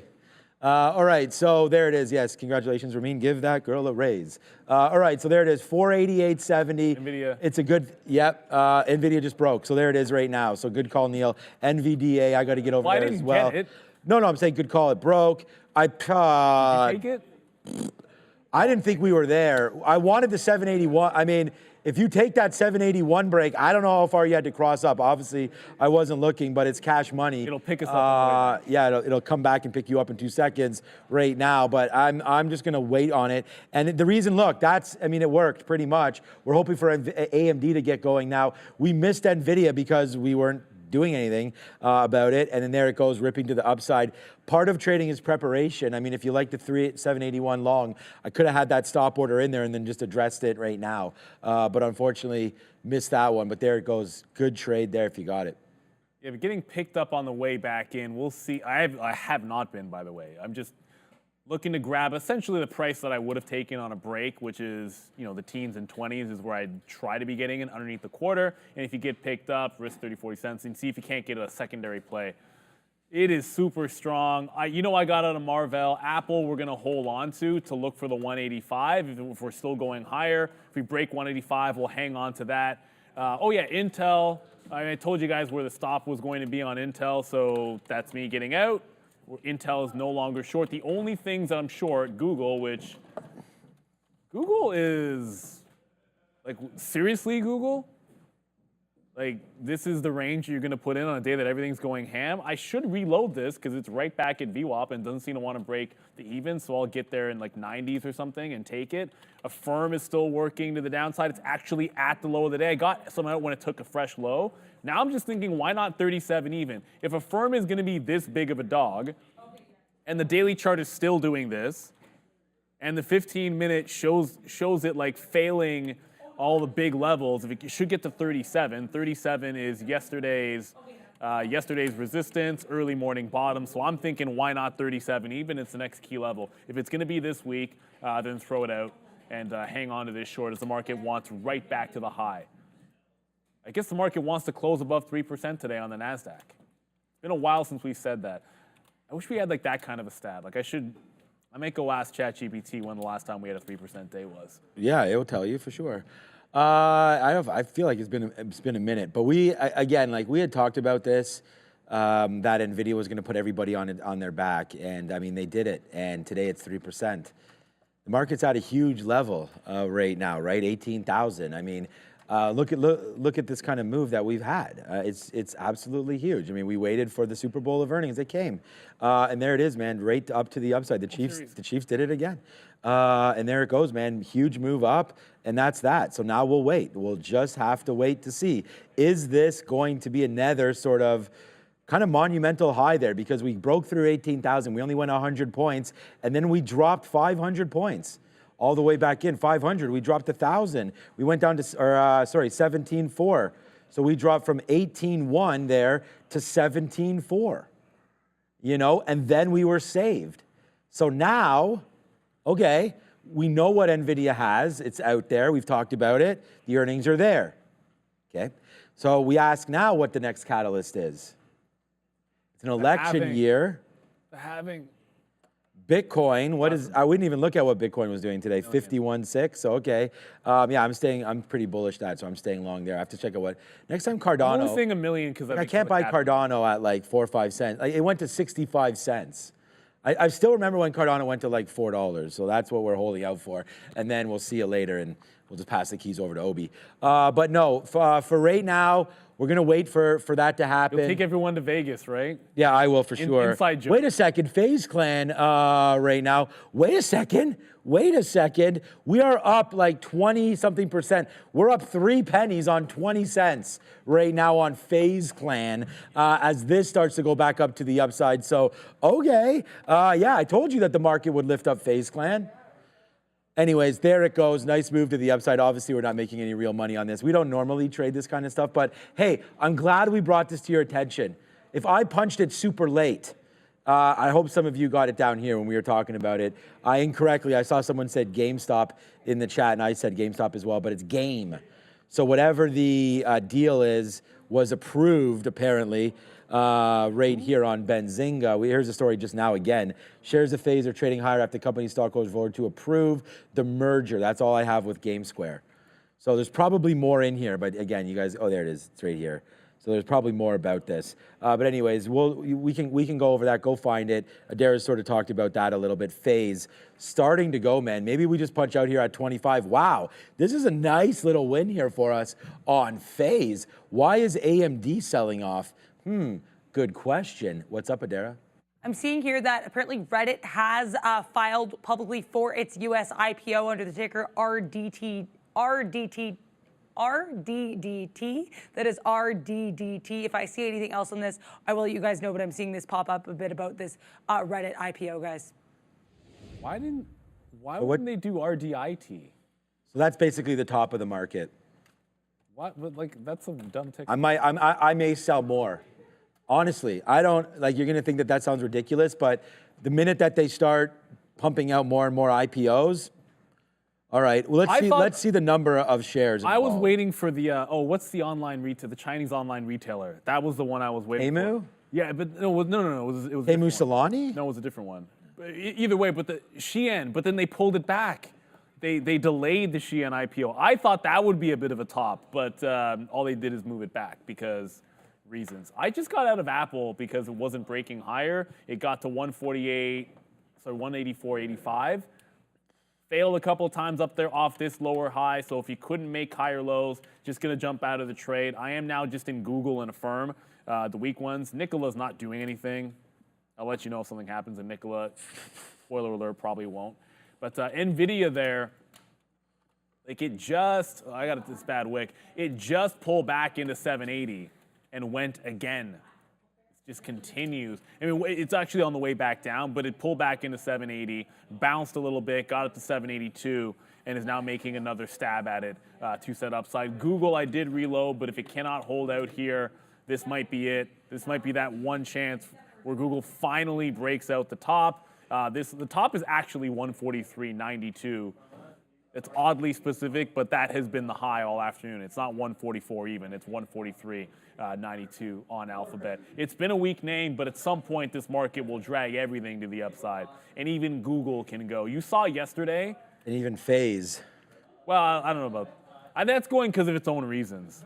Like I think that's a different story. So I'm out of Google. It broke that high. We'll step away from it. Do not want to fight a potential breakout on this one. It's been lagging so long that if it picks up some steam, Boom. You go to the higher time frame, like this could coil, break. You could see like 145. I might take a 144 break on this if the market wants to continue to break those highs. But again, it's just a weaker name, worth the shot. But this is complete insanity. This market wants to just hold this 3%. I just thought you were pulling back, and NVIDIA was about to fail 180. Next thing you know, it's back at 780. Now it's back at 782 instantly. Step out of the way. Yesterday, you were ripping faces off to the upside in the last 30 minutes. I don't want to get caught in that trap. All right, so we're out of FaZe. We'll take 40%. All right, there it is. We got out at 27s.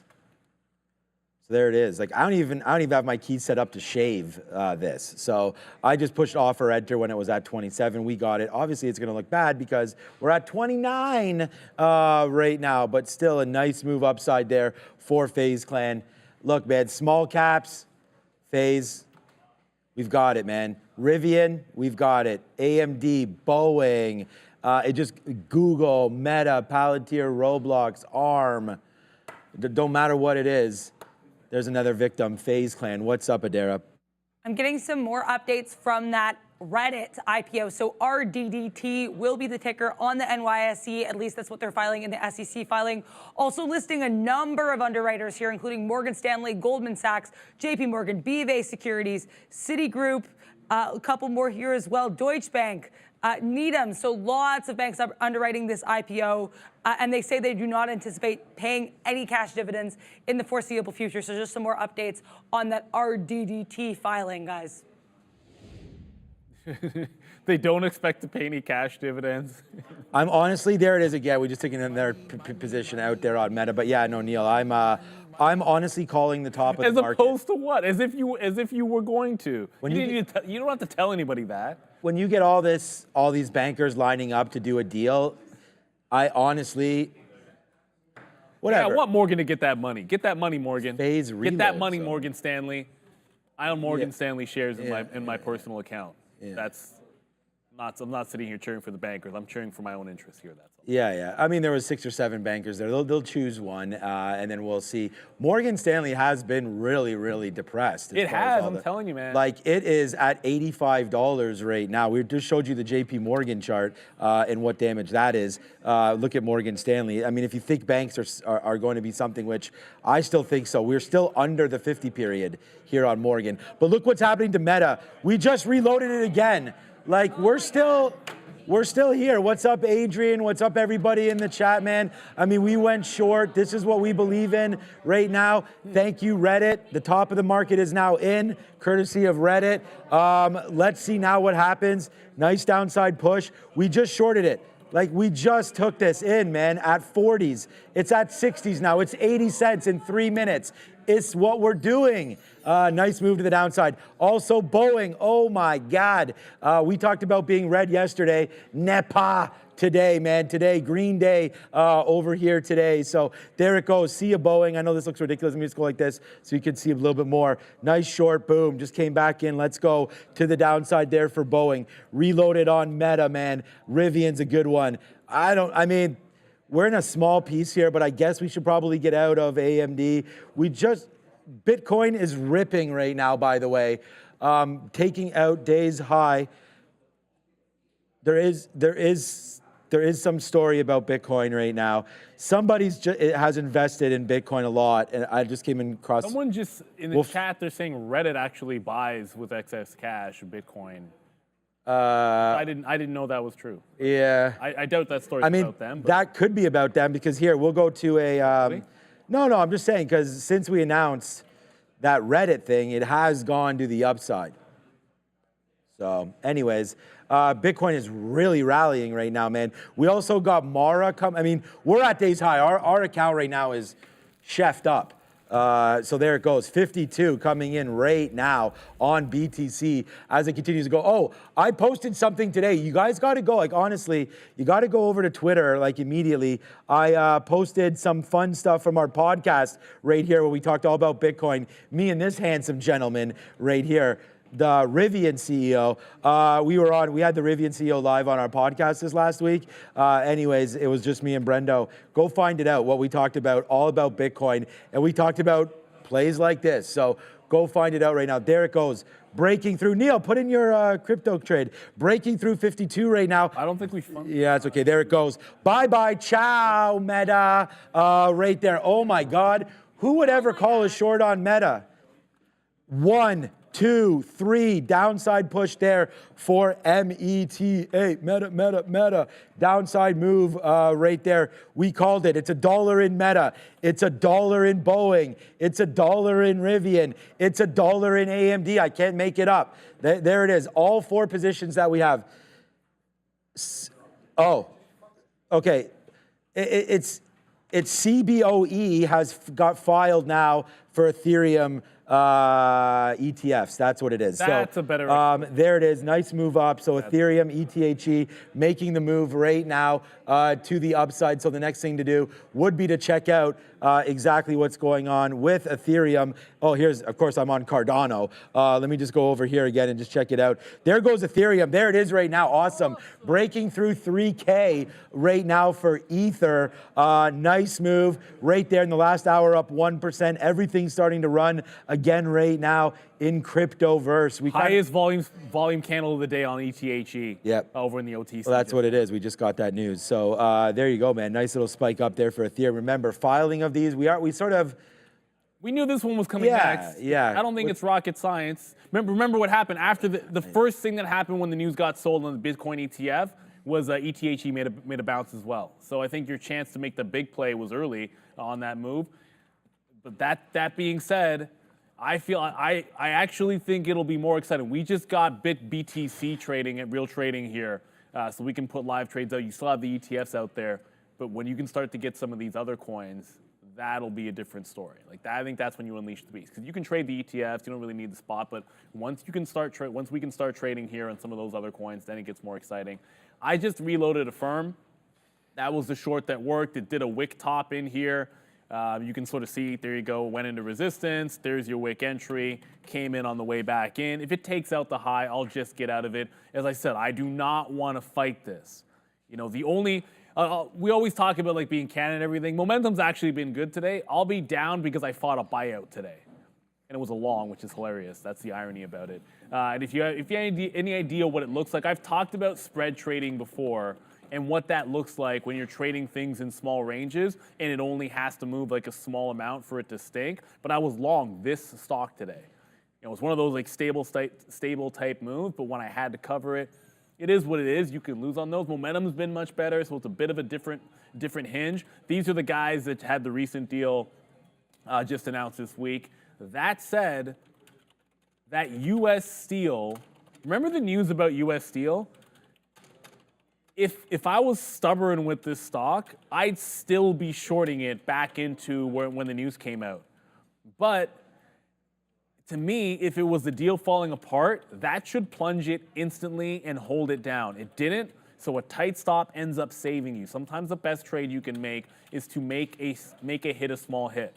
You don't want your big day, you don't want your losing days to outweigh your positive days. You don't want your winning trades to be overshadowed by your losing trades. That is one of the most important things you can do in trading. And sometimes it means saying, hey, I thought the news was bad on it, US Steel, I punched a short, I got out, but it could be a heck of a lot worse if you try fighting it all the way to the upside. Let's get over to the screen. Adara, I believe, with the afternoon sector watch.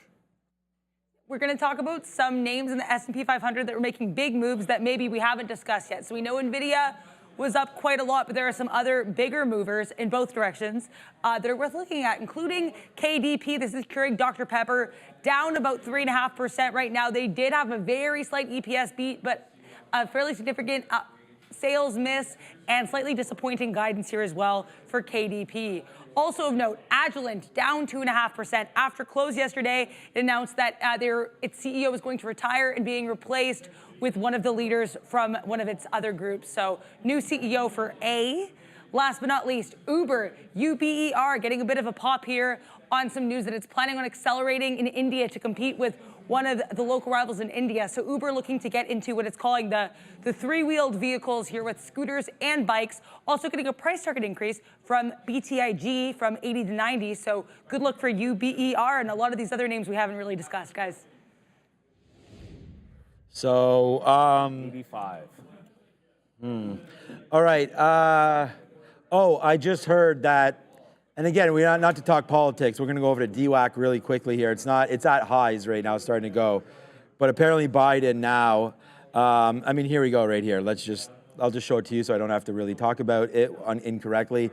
So Biden had a meeting with this Navalny's wife, and apparently now they are going to be announcing more sanctions now against Russia because he has to meet with the wife. Anyways, let's just forget about that, but just letting you know that there's going to be more sanctions against Russia. So maybe not good. We'll find out about oil. We'll find out about all that. For right now, it doesn't really look like USO is doing anything. I just wanted to bring that to everyone's attention in case the market moves. It's not moving on any news. And then, of course, right after that, I hear in my ear, so USO is not moving. And then I just heard that DWAC was at highs. So, it could be somewhat related. I mean, it spiked up $1. Right there. I guess if people in the United States, again, we're here in Canada, potentially, I know there's been a lot of mixed feelings about Russia and Ukraine and things like that. So that could be causing something there. It's an election year. Yeah, and it's an election move year, markets. so DWAC. And by the way, man,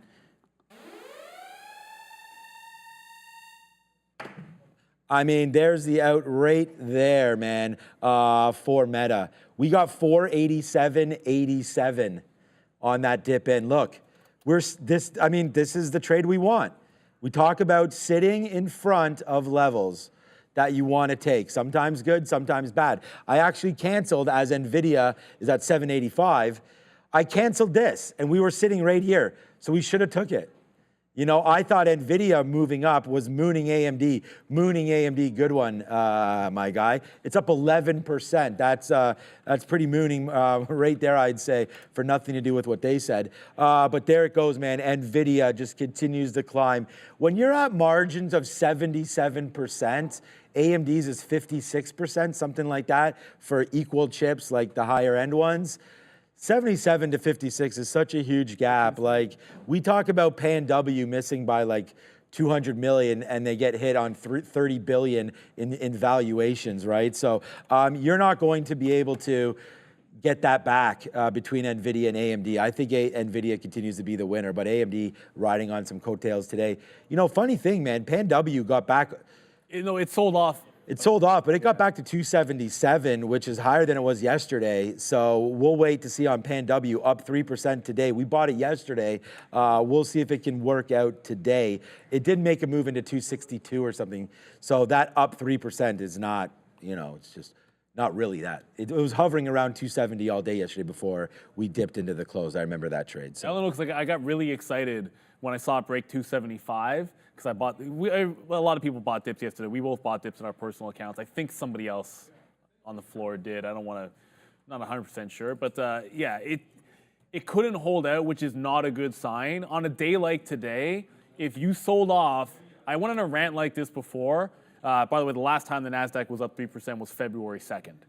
I actually did find that out. When I ran like the rant was, if you are not strong on a day like today, it is a little bit of a sign of short-term weakness. At least anything that closes on the lows or near its lows today, in the back of my mind, I am not bullish on it for a couple of days. That's just the way I'm going to think about things, because everything was strong today. Everything. And even Google just broke out off VWAP here. And Google, which could not take VWAP, it's up 1%. The market's triple that. You guys know that. But if this can start to play some catch up, if the market takes these highs and holds 3%, why not a late rally here? The downside is 9 minutes to the imbalances. I just checked and remembered I don't like taking positions too close to 350.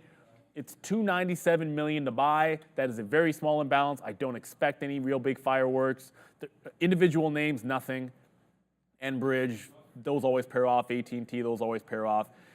Fastly, FSLY, no, not Fastly. But anyways, Man U, 600,000. There's nothing big on the individual names. Maybe we get something that stands out at 350. If that happens, we can flip to it. I'm not anticipating anything crazy. The big movers after the bell should be Carvana and Block. There was one other one that you mentioned, but yeah, those are the two I care the most about. Oh, we have Mercado Libre, which is MELI. Meli. Yeah, I know there's some traders. I mean, we can talk about Meli a little bit here. So I'm out of a firm, so we went to a firm a second time and stopped out there for an 8-cent hit. Okay, cool. What's up, Comp SRX1 saying, damn it, Sean, what did I do this time? Hopefully nothing, but always something. So, all right, we'll just continue to look. So here's Meli. Again, the reason, there's obvious reasons we don't trade this name. I would say what you're looking for would be a split at some point here for Meli. I mean, it's $1,900.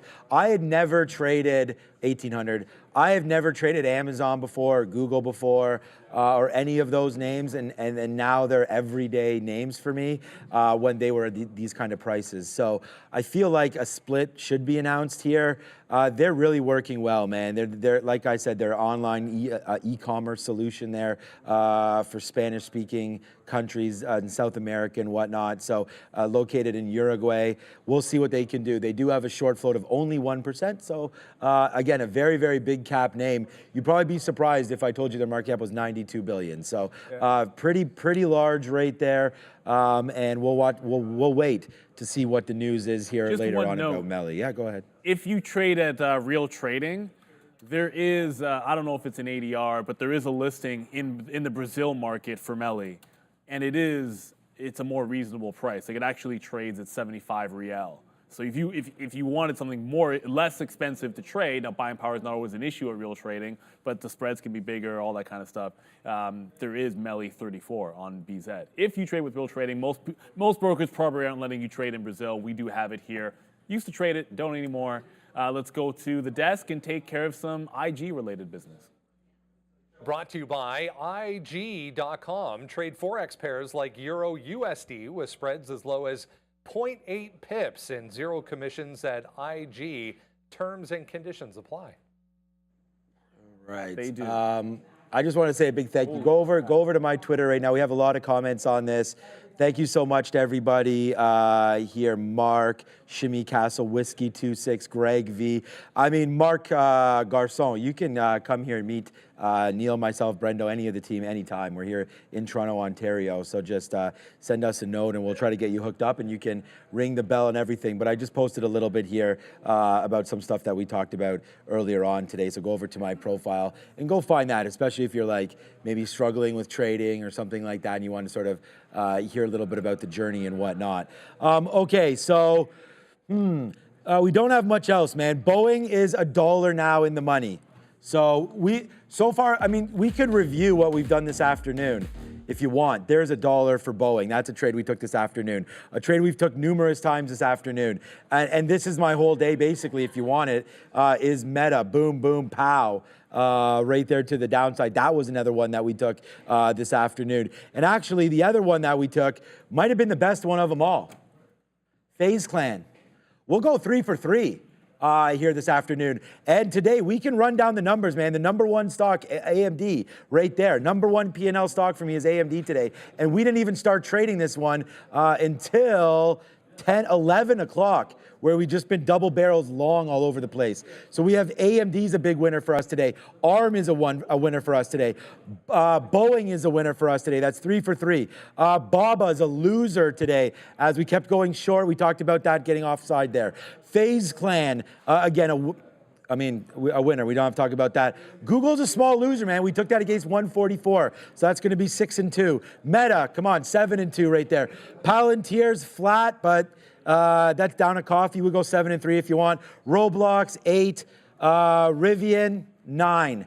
And then Snapchat, we're in and out of Snapchat there. So 9 and 4, too many names today for sure. But as we've discussed, well positive and well happy with our performance here today as we come back from yesterday.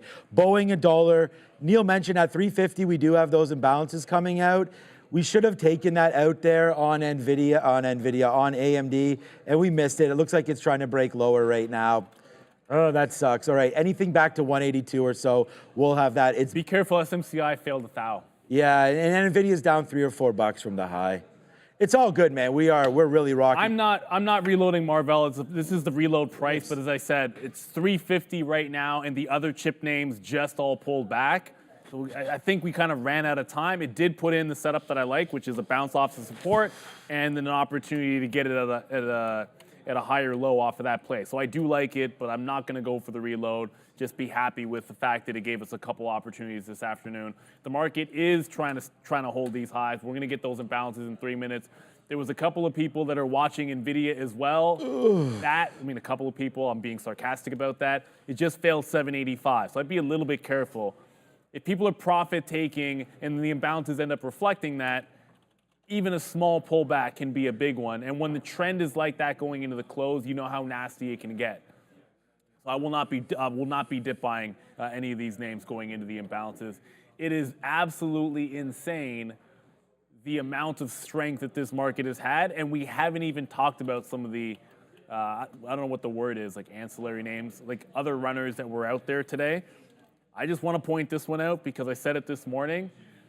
When these cruise ships start to go, they can take you for a great ride. They're all pretty highly short floated. CCL has a decent short float, is attempting to hold the 200 period moving average today after a one-day bounce. And when it trends, it really trends. So if it's making a bit of a bottom at 15, first step was at least hold on to 15 today, which it did. If it can blow out this top tomorrow, CCL, this will be on my radar tomorrow. We're a little bit lighter on big earnings, so want to look at some other names and set some things up. At this time yesterday, I was saying, hey, regardless of what happens with NVIDIA, no matter what, if NVIDIA is strong and taking everything to the upside, I am not going to assume that Intel goes with it.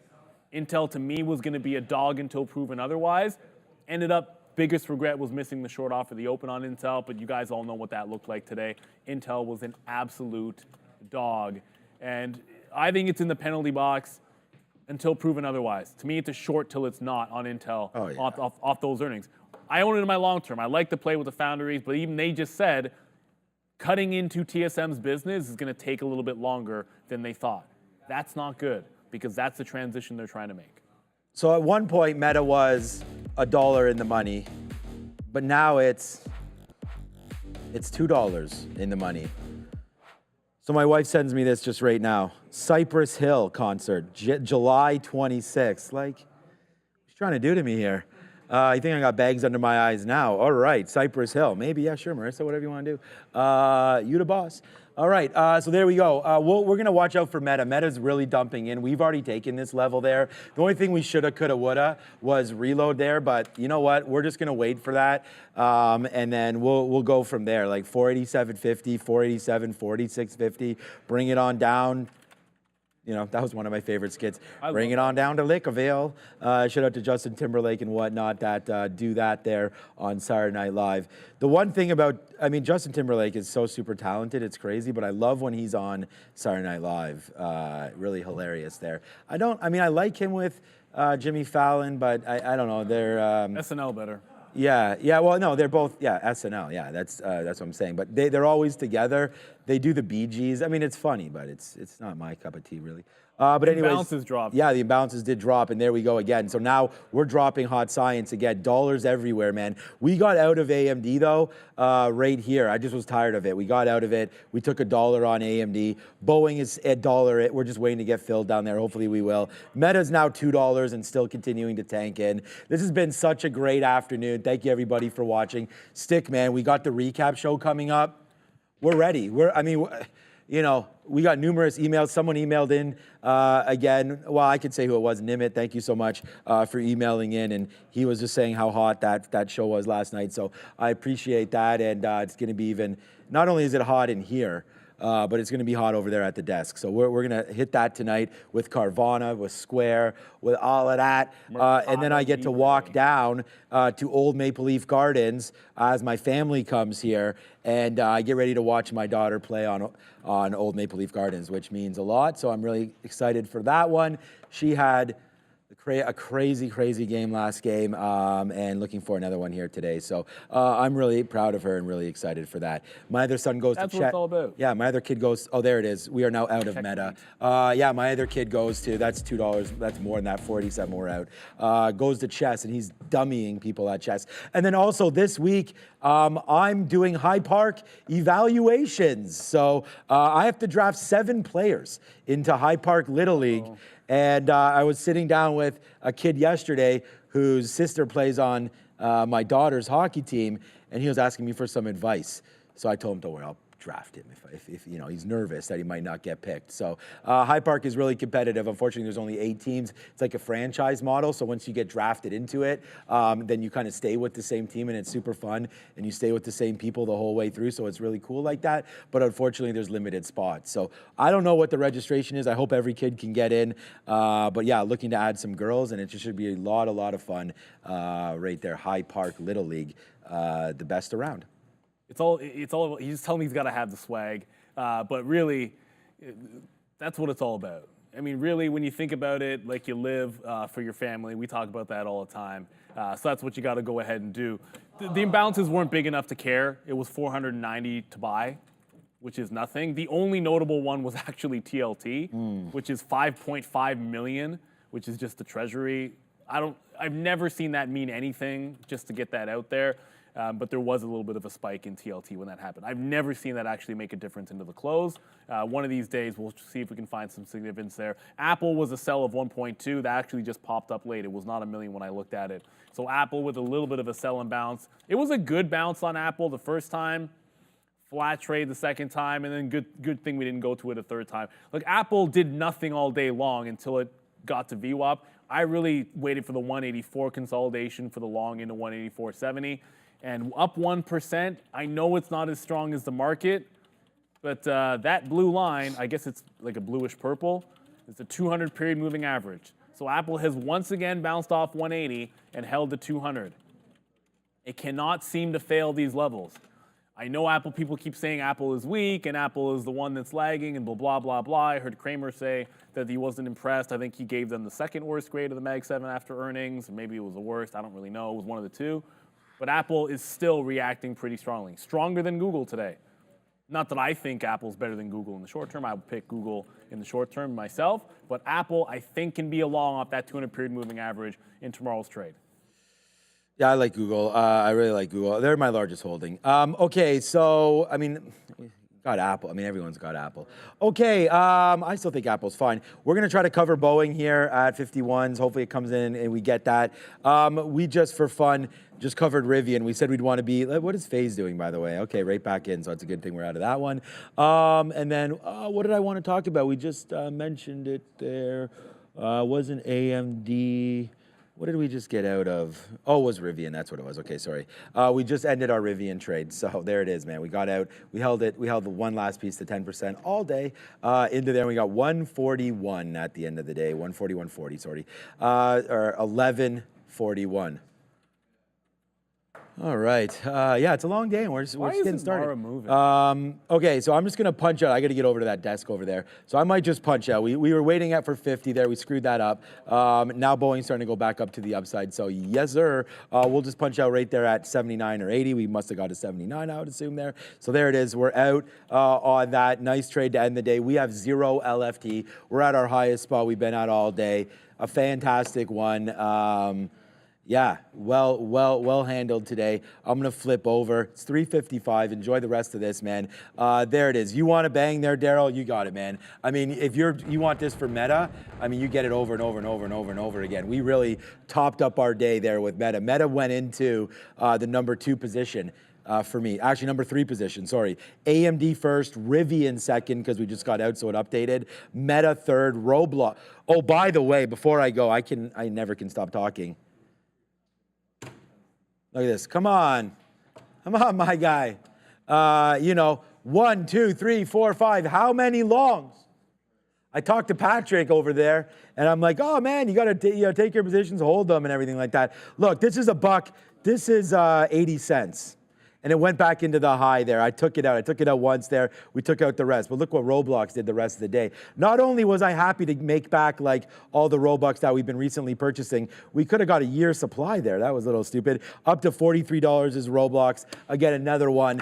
Today's just another one of those days, man. We're here, and it was a good one. So we've done good. I'm gonna go get some water, and I'll see everybody at the biggest and the baddest show here at Trader TV Live. It is the recap show. Join me right now, and I'll show you what I mean. Market recap show over 7,000 at one point yesterday. So and Carvana today, man. The short squeezes have been decent. Maybe that one can do something. I don't think they have a good quarter, but it doesn't necessarily matter if you want to get that squeeze move. Thank you guys for everything in the chat. Someone was mentioning. Talk about Mara. You saw the news with the ETH registration for the ETF. You saw the move in Bitcoin. What's worth noting here is Mara did not break the highs on any of that stuff. So that last move up in Bitcoin that saw the 52 go, yeah, Mara never broke the high. I know it's up 7.5%. I'd be at least marginally concerned with that. Like, why was it not buyers above the 25? It could not seem to break that level. Still going to be a key one for tomorrow. This is that time of the day where I'm lining up for things tomorrow. It was yesterday's trade that made me think, it was the afternoon, right in the last half an hour, that I realized I knew I wanted Intel short. Let's look for shorts on Intel regardless of what happened to NVIDIA. So when I see this on Mara, mark off that 25. Why was it not strong when BTC was making those moves? to the upside. I like to know relative strength and weakness. So when BTC is making a break off of bottoms like that and volume starts to pick up, why did Mara do absolutely nothing? I always have to ask myself that. I know it's been underperforming. Earnings on the 28th there, Andrew Ditter. But with 2 minutes to go, you know what? Out of morbid curiosity here, I want to see what SMCI does at the close. Because we were joking around. At lunchtime, we were joking around amongst ourselves about SMCI and 1,000. The mere fact that it actually got there, I think it's impressive. I think it's cool. But it is fading hard off the $1,000 level, and you're seeing the profit taking come in. This is a squeeze. NVIDIA, obviously, it's a pretty strong stock, but there's nothing about this that doesn't say squeeze. I know by valuation, there were some arguments to make that maybe it's not as overvalued as it looks like on the chart, but the price action is squeeze-worthy on SMCI, so treat it as such when you're trading it. That $1,000 level will be one to watch tomorrow. If it breaks that, you do have this 1,100 that would be in play. Only 1 minute to go. Joe Schmo, I did not sell. My decision for Mobileye was not whether I was going to sell it or not this early. I'm going to wait another quarter for that. But I'm definitely not buying any more Mobileye. I did not do that. I actually put that money into Uber, and I'm going to put some into Tesla as well. If I'm going to bet on automated driving, I'm doing that through Tesla and Uber. 30 seconds to go in the day's trade. It doesn't mean the day is over because we've got some Square earnings, Mercado Libre, and of course, Carvana, which I'm excited to see. It can be a big runner. It broke 52 today. I thought 52 was a huge price for Carvana. If it can hold above that, I think it's got some squeeze potential. So we'll watch that very closely. Got to get the camera over to Adara for the bell on the biggest day since February 2nd in the NASDAQ. Feels like it was longer than that, but 5, 4, 3, 2, 1, and ring it. And there we go. The market is closed. When I say tongue-in-cheek, I didn't think we'd had a 3% day this month, but the fact that it's only been 3 weeks since we had a 3% day in the market tells you how ridiculously strong this market is. What bear market? What pullback? What bubble?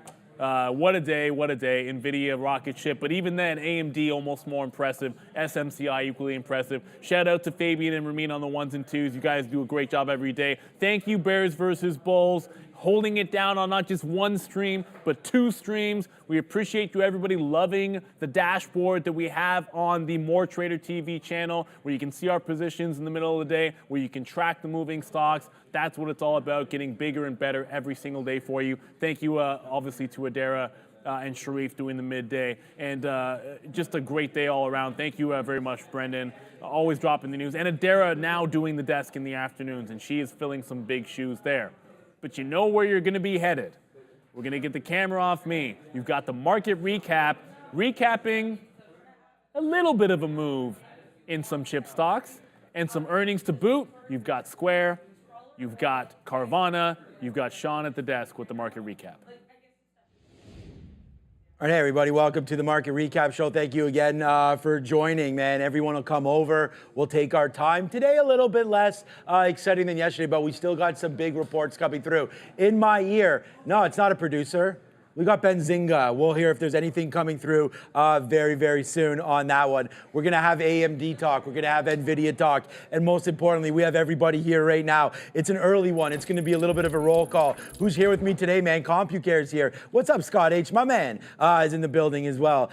There we go. AMD, you're right. We'll get that. What's up, THYZ? Everybody's in the building. Again, what's up, Nate Belt? And all there as well. We've got some nice Hydration Nation. We'll have one right now. Again, everybody, thank you so much. New earnings report just out into it. Just let's get right into it. There it is right here, into it right now. A little bit of a downside move down to 650 right now. $32 beats 29.80. Estimate sales beat everywhere. Into it. Sees adjusted EPS. Those are all beats. There it is. There's the guidance. 15.9 to 16.1, looking versus 16 to 16.47. So into it down right there. We got Booking Holdings as well just coming out. We're still waiting for Carvana. Damn, Daniel, it's hot up here. All right, Booking Holdings down from $3,900 down to $3,800 right now. We will see if Carvana is out. Carvana, we wait for you. Nice upside move for CVNA. What are we looking for? We're looking for a 60 break on Vana. Again, if anything happens to hit, I'll try to get it to you ASAP. I'm using the Benzinga platform as well as looking at Twitter and trying to figure out all of this. So we'll get all those reports as they come through. We're looking for Carvana. We're also looking for Square. Square could be important, man. We had a nice run up today with Bitcoin at the end of the day, with CBOE filing something to do with Ethereum and a possible ETF there. So we'll wait for that to come through and see if there's anything moving on that. You can see right here with IBIT, nice move. MELI is out. We'll find out where they're going to see what numbers here. Mercado Libre apparently out and maybe halted, not moving right now on that. Net revenues up right now. We'll find out if they want to print around or not. But I feel like Square has a good chance today. We'll see what happens with Square coming out right after the market. And damn, we talked about it today on the sticky note. Hopefully we'll get some sticky note reviews. We wanted to look at the SMH all day. Let's just see what the SMH did. Again, this is the VanEck Semiconductor ETF. We were looking at this name, good little bottom there. As we take out that top, 206, 205, nice little break into that. 210, looking like a new all-time high today for SMH. And of course, led by the biggest and the baddest. Just 24 hours ago, we had the NVIDIA earnings. We had record viewership again yesterday. How we have more now than we did at the closing show, I don't know. But thank you so much for that. Over 4,100 right now. There's NVIDIA, nice move today, obviously hitting those numbers. The whisper number of 24, 25 billion, they hit that. Everything's looking like upside move here for NVIDIA and really putting the whole market on their back. But you know who else they carried? They carried NVIDIA's back, was carried over to AMD today. Huge move up for AMD, looking like they want to take out those highs as well. Into 183, 183.50, 184 for advanced micro devices. Let's just check out Melly again here as Mercado Libre making a move to the downside right now. So a little bit of a move. Look at this, pulling back into the 50-period moving average. The news I was waiting for with these guys was going to be a split. Because, like, honestly, if we could split off on a stock like this, 90 billion, that's not a bad market cap. I feel like it become way more traded, and you as an investor should want that. It just puts more people talking about it. We never talk about Melly. So if it comes down a little bit, it'd be more traded, right? I never traded Amazon when it was $2,000, $3,000, $4,000. Did it get as high as 4,000? But now that it's down into Square's out right now. So just hearing that right now, Block should be out. We'll see if we're getting a move on this one. Let's go back over to a 1 minute. I'm just hearing that they're reporting. Maybe they're not out yet. We will wait for them to come out.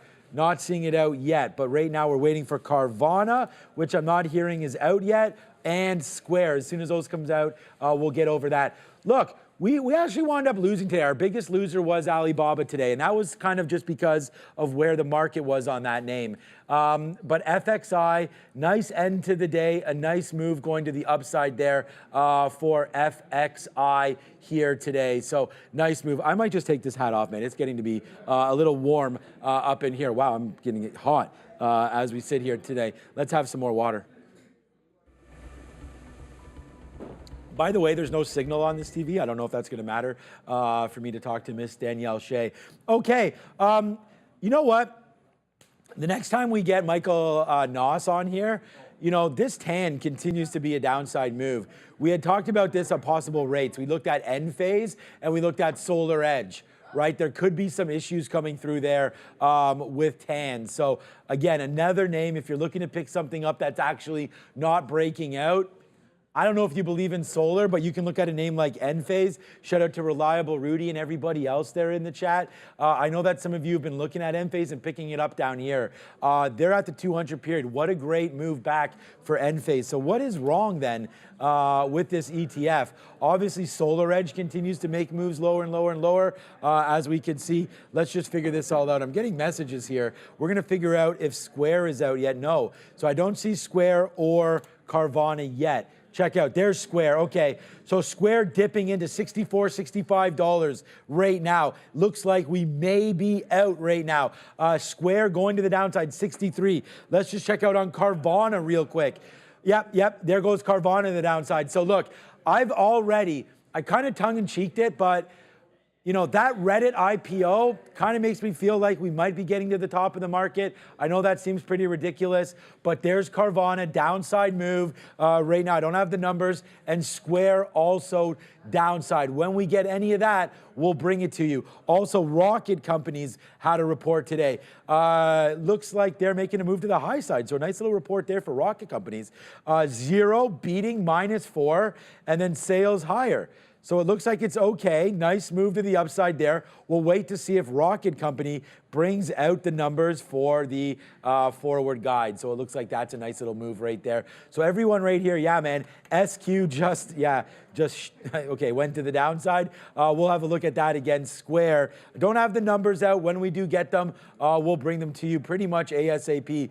I'm like continuously refreshing. You got to be careful on some of the people that you look for obviously on Twitter, because sometimes you get some bad reports. We'll come through on that one right now, booking.com and whatnot. NVIDIA, I think, still making a move higher in the aftermarket. Wow. NVIDIA right now, man, that's a banger. 787 right now coming through for NVIDIA. Nice high side move. Is it carrying forward with AMD? Yes, it is, man. Good job there. Look, today on AMD, we absolutely nailed AMD. Was my number one stock. It was the number one stock on the show there today.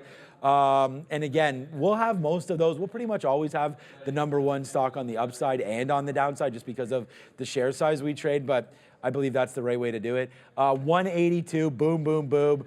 We had some nice bottoms there, upside into 183. Again, I apologize for these wicks. When I switch over, this is part of the platform, the wicks get unhid real time right there for me. But let's go back over and find out what's happening with Square. So you guys yesterday saw real-time movement. There's Square back up to 66. Wasn't that okay? Yeah, made a move down there to 63. Square right now back up to 66 and dancing around a little bit. So again, today's Square went up to 69, fell back in, $66 for SQ. Let's check out what Carvana is doing real time right now. Again, I want to thank all 3,800 of you, man. Wow, Carvana is going the other way. There goes Carvana. So yeah, no, not downside for Carvana at all. Carvana goes down to 48, now up to $63.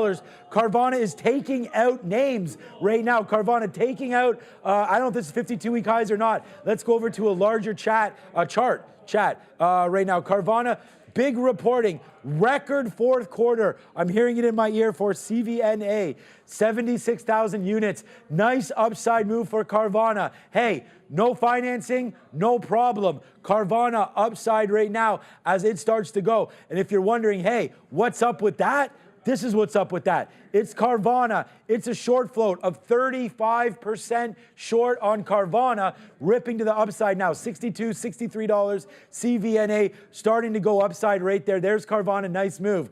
Look, looking at the chart, it's just back to 52-week highs. We'll see if Carvana can hold this number coming through right now. Nice news. Gap earnings, I'm just hearing in my ear, of $1.37 for Carvana. I do not have it yet there. Or sorry, that's for Live Nation. Square, downside down to 64. Square battling back right now.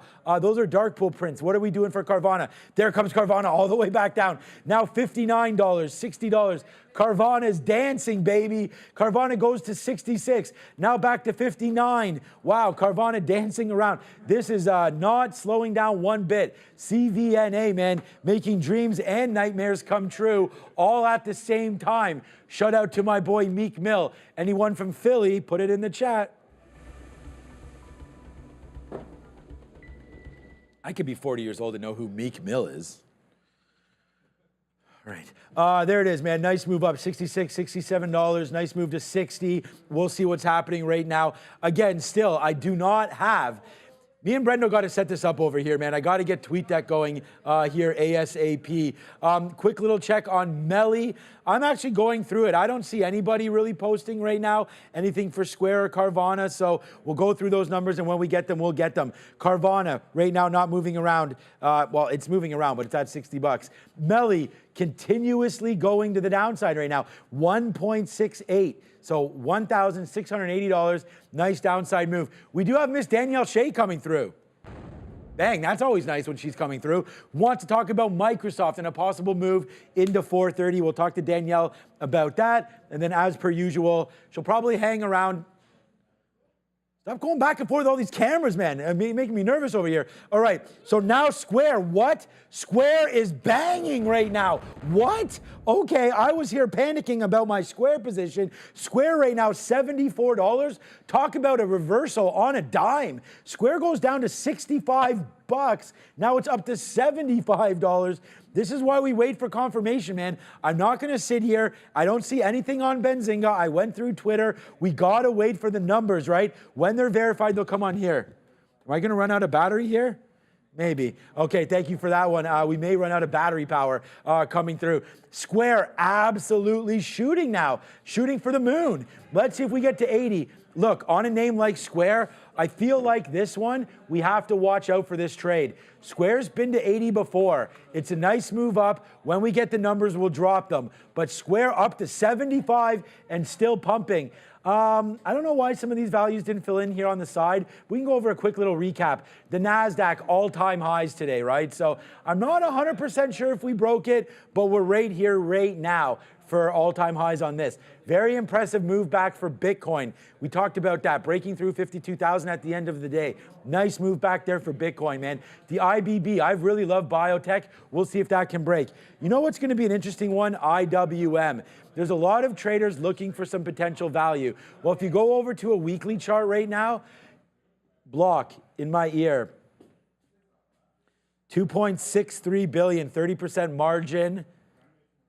Q1 adjusted EBITDA is there right now. So right now, block, yeah, it's all coming through. Is that off? That's not off Benzinga. No, that's another terminal that we have. Okay, so it's going to come out in a minute. Revenue of 5.77 billion for Square. I want to talk about IWM right now, which is beat. Everything's a beat in my ear right now. Okay, I got it right now on Benzinga. All right, so here's Square. Thanks, Brendo. You can see Square right now. There's the number that I just gave you. So again, I just want to make it perfectly clear. Benzinga, what we're doing with them, they're going to give us the report as it comes verified. So sometimes it will take a couple seconds to come through, but it's better to have the right numbers than something other than that. So right now, Square coming through, 5.7 billion, beating all over the place with Square. So right now, that is sending this name upside right now, $77. Square on the weekly has a heck of a lot more room to go back up to the upside. But right now, looking at $80, I like that Square trade. If we hit 80, then we look at 90 and we move on from there. That's Square on a weekly. Carvana on a weekly may make you throw up, but doesn't matter. For right now, it's a nice move. Carvana touched 66, back down into 60 right now. We'll see what happens with Carvana. This is that weekly. I mean, look, honestly, Carvana, there's so many names like this, and I don't want to get people caught up in the AI boom right now. There's so many names that get bumped up because of the current economic situation, and then you could see a fade back out, right? Carvana, no one can go shopping for cars. There's a big, obviously we had supply chain issues, no new cars. Everyone had to buy used cars. Come over to the chart. This is what happens. You have a huge run up, right? People start to get wind of these hot trades. The short float builds up. This is what happens, right? See AMC, same kind of thing. That's going to be a little bit different. But you have a name like Peloton, same situation where everyone's at home. No one can go to gyms. Makes sense. Well, when the music dies, you get a move right back into the downside. So that's Peloton, that's Carvana. The difference, I believe, in a name like NVIDIA, although looking very parabolic, You have reasons. They have sales. They're projecting further. Will at one point this suffer the same effect as a Sun Microsystems, as a JDS Uniphase? I believe no. NVIDIA is involved in crypto, involved in gaming. I mean, AI is not going anywhere. 40% of their business is in the top 4. Google, Meta, Microsoft, Amazon. If we're ready, I'm ready, because we got to go over to our trader of the day. That's not what we call this. We call this Trader Talk. It's Danielle Shea. Let's go.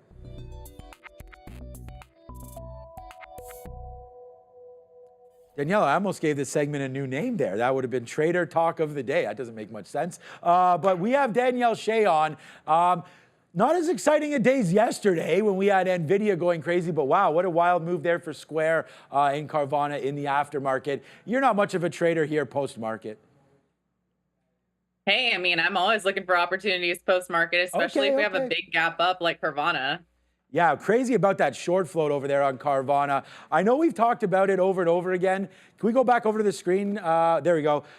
With short interest in the market. I tweeted something out here today that the numbers are getting bigger, but still, I don't feel like there's a lot of shorts in this market. Has there been anything offside that you've noticed with that short interest? So what number did you have on the short interest there? Because I thought you said it was 30, maybe? Oh, on Carvana? What I was, yeah, so CVNA there on that was, what I was talking about was the options, the short interest there on the Qs. I was wondering if that was getting offset there with the put call. But Carvana has 36% short float on CVNA. And as you can see, taking out 62 and right now breaking through 52-week highs. Doesn't this remind us a little bit about that Affirm trade that you and I talked about when we blew through 20 and right now taking down 60 on Carvana? You have anything about Carvana? Yeah, I mean, it absolutely does. And I mean, the numbers I see right here is it has about 33% short interest. Yep. And when you have short float that high, and I mean, here's the thing, you have to look at what the market maker expected move was. The expected move was about $10 in the options market. So, you know, currently you're up what, like yeah, we're up $10 right now, but let's say it opens up 15. If it opens up $15 tomorrow, we get 1.5 times the expected move. And here's the big kicker with Carvana. You see where those key areas of resistance were? You had resistance at 63. And so, you know, if we can get up above 63 tomorrow, I mean, that's the first thing we got to jump on tomorrow morning, because all those short sellers are going to be scrambling. So I love this one that you found. I think it could make for a great trade tomorrow if the gap up holds, and, you know, if it trades up above 63. My trade of the day today, all over the sticky note, of course, was RIVN. We had RIVN, Danielle. We nailed that one. Here's my chart for RIVN. We had this breaking through 1250 in the pre-market, and it's seen better days, man, down to 52-week lows. Of course, the opposite trade on RIVN. Would you do the same for the short? So again, if something blew out, so RIVN had expected move, I think it was 13 or 14%. It moves 25% today. And when we came in this morning, it was already down like that 18 or 19. So again, it had outperformed its expectation, but to the downside. Is it the same kind of flavor as what you're just talking about with Carvana? Oh yeah, absolutely. You can definitely make a trade like that. If it's, you know, 1.5, 2 times the expected move to the downside. And the reason why it matters is because you have to look at what was expected. And so if the move is just a normal move, it's like, no, you don't want to short it when it falls, right? But when you get a move like this, I mean, the first thing I'm doing is right at market open, I'm looking at that first 5-minute range. And so what you want to do is you want to look for high volume and you want to look for a breakout of that first 5-minute range. And if you get a high volume breakout after that first 5-minute bar, I mean, boom, you can get in and you can short that thing. Obviously, you know, if it starts shifting higher again, then you have to decide how much risk you want on the table. But especially for something like RIVN and Lucid, I mean, these things are toast. I was looking at them and watching for the potential of a short squeeze, but obviously, you know, when the earnings are bad. Danielle, tell me if I'm crazy or not. Continue downward. I bought some RIVN at 11.25 today. Let's see if we could do something. There's a new R2 coming out, a new form factor for a little bit. It's what we've been waiting for Tesla. Let's go for a little bit of a lesser valued unit and see if we can get going. Come over to my screen right here. I'll show you how I traded this. There's that break of 1250. We wrote it down on the sticky note right here. And when we came in, this was at 845. We hit this. And then, of course, because I'm a robot, I take all of these outs. And then there's the last 10% out right at the end of the day for $1 and change there on RIVN. That's how we traded that over here. Okay, one more thing. Oh, a couple more things. You messaged to me about Microsoft. What are you seeing with Softy right here? That's been such a huge name for us for a while. I love that 400 hold. Probably that's what you're going to say. Let's go see what Microsoft looks like, and maybe you can sort of convince us that we are going to get to that 430 level.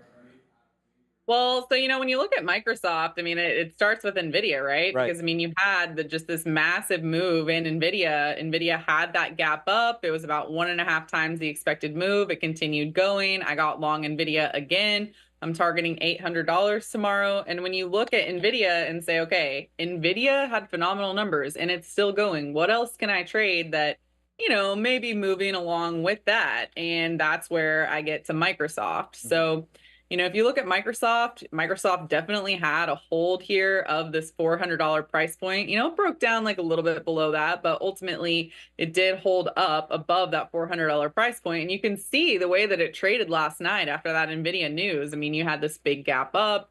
It bounced, pulled back a little bit throughout the middle of the session, but started higher again and had this high volume at the end of the day. So if you go to a daily chart and just look at overall price targets, this thing pulled back into the 34 EMA. This is a great swing trading zone to get long.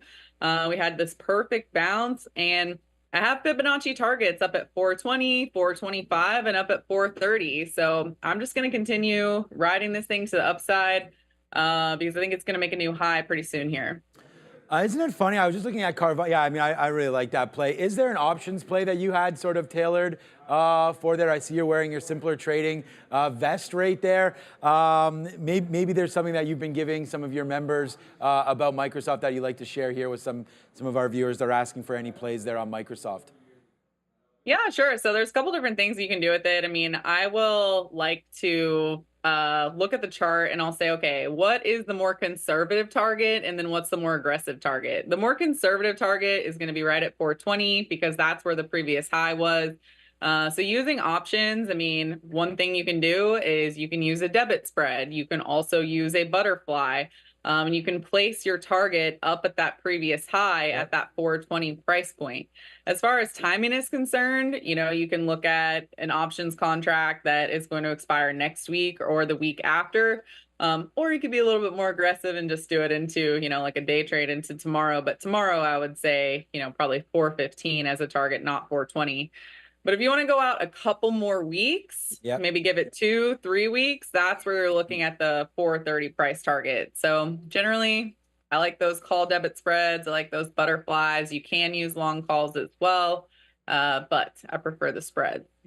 Anything catching your eye here on a possible trade for tomorrow? I'll let you give a second to look at this. What's Square right now? Square continues to make basically a move to the high side there. If you come over to my screen and give Danielle a second, so there's Square bouncing up to $75 again, and then looking at 80.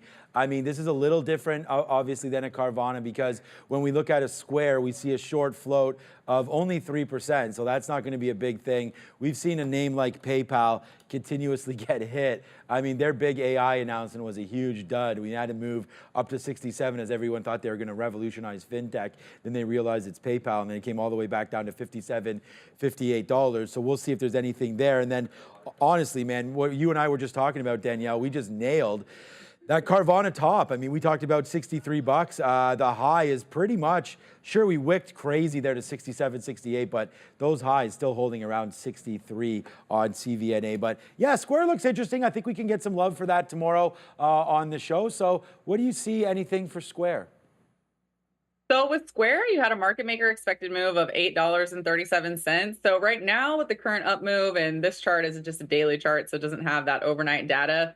But with that up move, it's taking you right into $80. And the thing is that there's just a wall of resistance there. So without the high short interest, I'm more inclined to think that this thing is going to hit there and fail tomorrow. If I switch over to my 15-minute chart and I look at the overnight price action, that's where I can see that it's traded up into 78. So we'll see how this one acts. But generally, if something doesn't have high short interest and it's pretty close to that expected range, then I look at it as an opportunity to short up at that high. So we'll see how the volume is in the morning, but I would be aware of that huge wall of resistance at 80 and see if maybe you could sell some call credit spreads on it, especially if it started to roll first thing in the morning. Yeah, with over 3,300 people watching live now on YouTube, and of course we are on X, and everybody can find Trader Danielle over there at Trader Danielle on X, and of course on YouTube. We got that little YouTube play button there. I want everyone to go check some of the content that you have, and anything you want to talk about that. What's up on your YouTube? Yeah, I started to make videos recently. It's funny, after all this time, I never had my own channel. And then a couple months ago, I thought, well, I'm going to start making my own videos when I've been making videos for a lot of other channels for the last 10 years. And so I'm doing this trade review segment because people keep asking me, how are you making money on butterflies and spreads? And so I've been reviewing trades, so check it out. All right, there we go. Yeah, I'm going to go check that out for sure because that's my weakness, obviously, is options and many other things. But we'll go check that out with Trader Danielle. Stay in the chat for a couple minutes if you have a second. Maybe some questions there. So it's Trader Danielle. Thank you so much. Have a great rest of the week. Are you on tomorrow on the main show?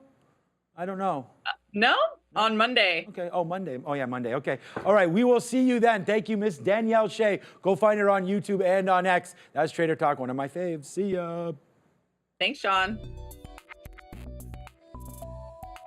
It's like I always get my days mixed up. Like I have no idea who's on when. I was like, oh, what? Enter Michael Knotts. Nope, wrong day. But all right, thank you, Danielle. There. Look, some great ideas there about Carvana. I think that name into that 63. I know here as a day trade, a lot of us will be trading that Carvana tomorrow. And whoopsies. And I know for myself, I'll definitely be looking at. I just said that because I closed the Benzinga platform. I wanted to go over the numbers if I could find them right now for CVNA. Let me just quickly look because you know what? We didn't really go over what those numbers were for Carvana.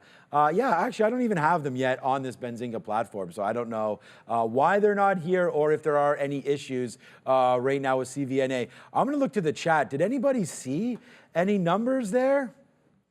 I don't know with that. Sean is not looking her in the eye.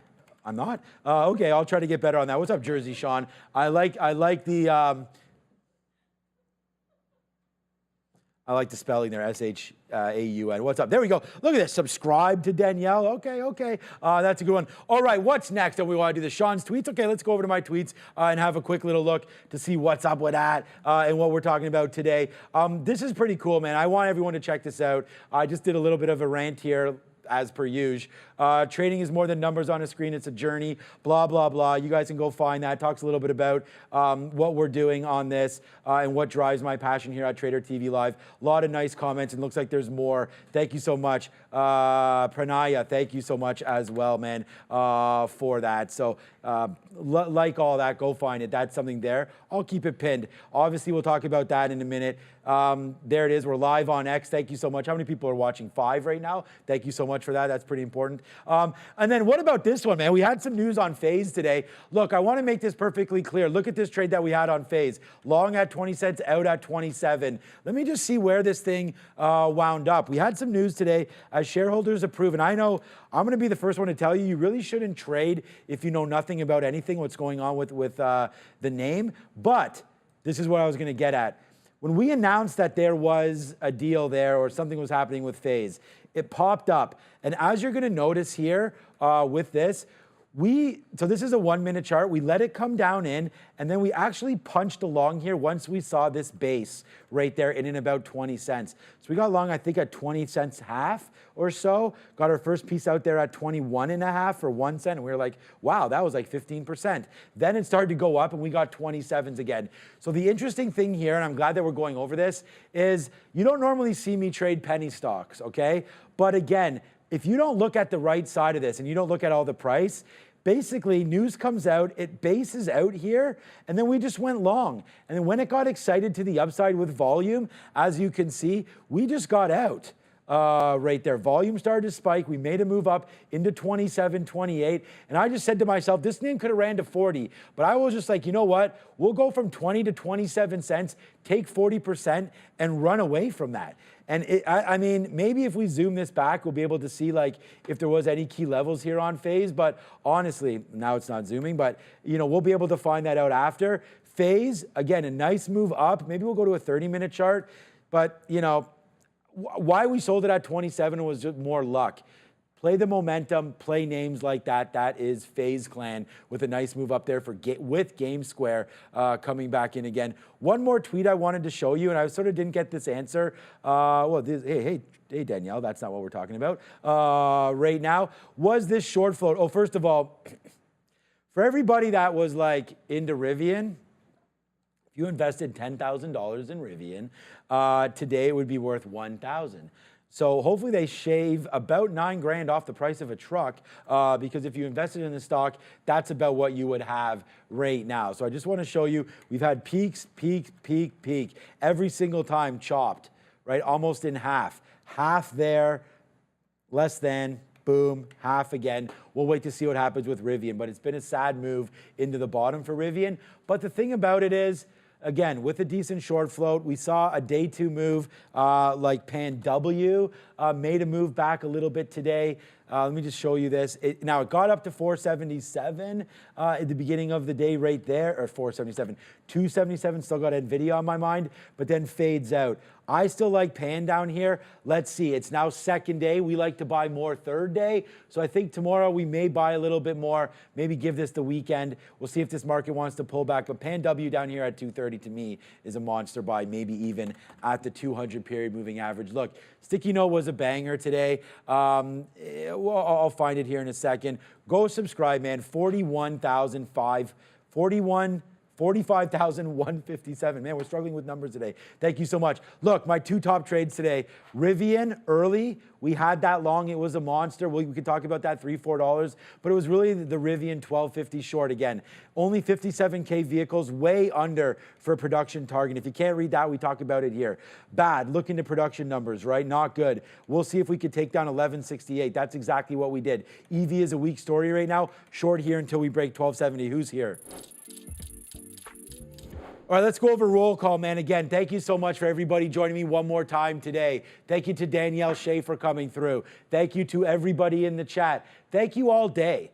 I mean, we had a big day today compared to, I mean, we were red yesterday because we shorted it. We were fine until we shorted NVIDIA into the close, which tended to be a mistake. Thank God we got out. And then today we make that back and we showed you some of those trades. Much better day trading today for me than yesterday. That's why we stay in the game, right? I want to say thank you to everybody that's here. A big shout out to Bears vs. Bulls. Not only does Bears vs. Bulls now have to manage like all of the streams, we just added another show on there with more Trader TV Live. Make sure you go check that out as we'll update our positions and drop news throughout the day, as well as leading movers as far as volume and percentage is concerned. And we're adding every single day to more Trader TV Live. Go find that out. Yo, what's up, Oscar? What's up, Aaron? What's up, William? The Piper's here. Hey, Rich Naples, what's up, man? Jamador's here. Zoltan's here. He's loving SMCI, says Zoltan. Hey, if the future's here, well, so is Eddie. What's up, Future Eddie? He's here. What's up, Andrew Chow? Lolo, I remember you. What's up, Lolo? Yo, Future Eddie. I already said what's up. Yo, 4XAU is here. ALXS.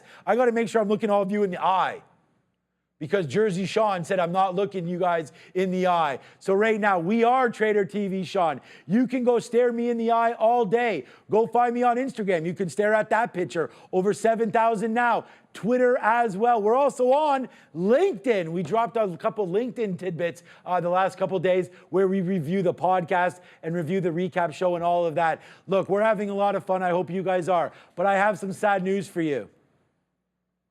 It's podcast tomorrow. We're not doing the market recap show. It ain't sad. We have a lot of fun on the podcast, man. Me and Brendo continue to kill it. And thank you so much for all those kind reviews. Go check out episode 14 pronto right now. Go on Spotify. Go on Apple. Drop those reviews. Hit the like. Hit the follow. Download the last 5 episodes. Do all of that. Go watch it. They're about an hour long, so you're on that treadmill. You're doing marathons like Brendo. You're doing this. Listen to the podcast. Hey, listen to it while you're trading. You know, we've got a lot of excitement tomorrow. We'll probably be talking about NVIDIA a little bit on the pod. Join me and the whole team tomorrow at 8:30. I'm super excited. My family's not here yet, but I go get to see my daughter play at Old Maple Leaf Gardens, Mattamy Center. Really excited for that. She's going to hit the ice there. I just hope she does a penalty shot because I think that'll be cool for her to stand there at center ice. All right, I'm Sean Catini. It's been your market recap show. Thank you so much to Danielle Shea. Thank you so much to Ramin for everything today. We'll see everybody tomorrow at 8:30. More Trader TV Live at 8, though. See you then.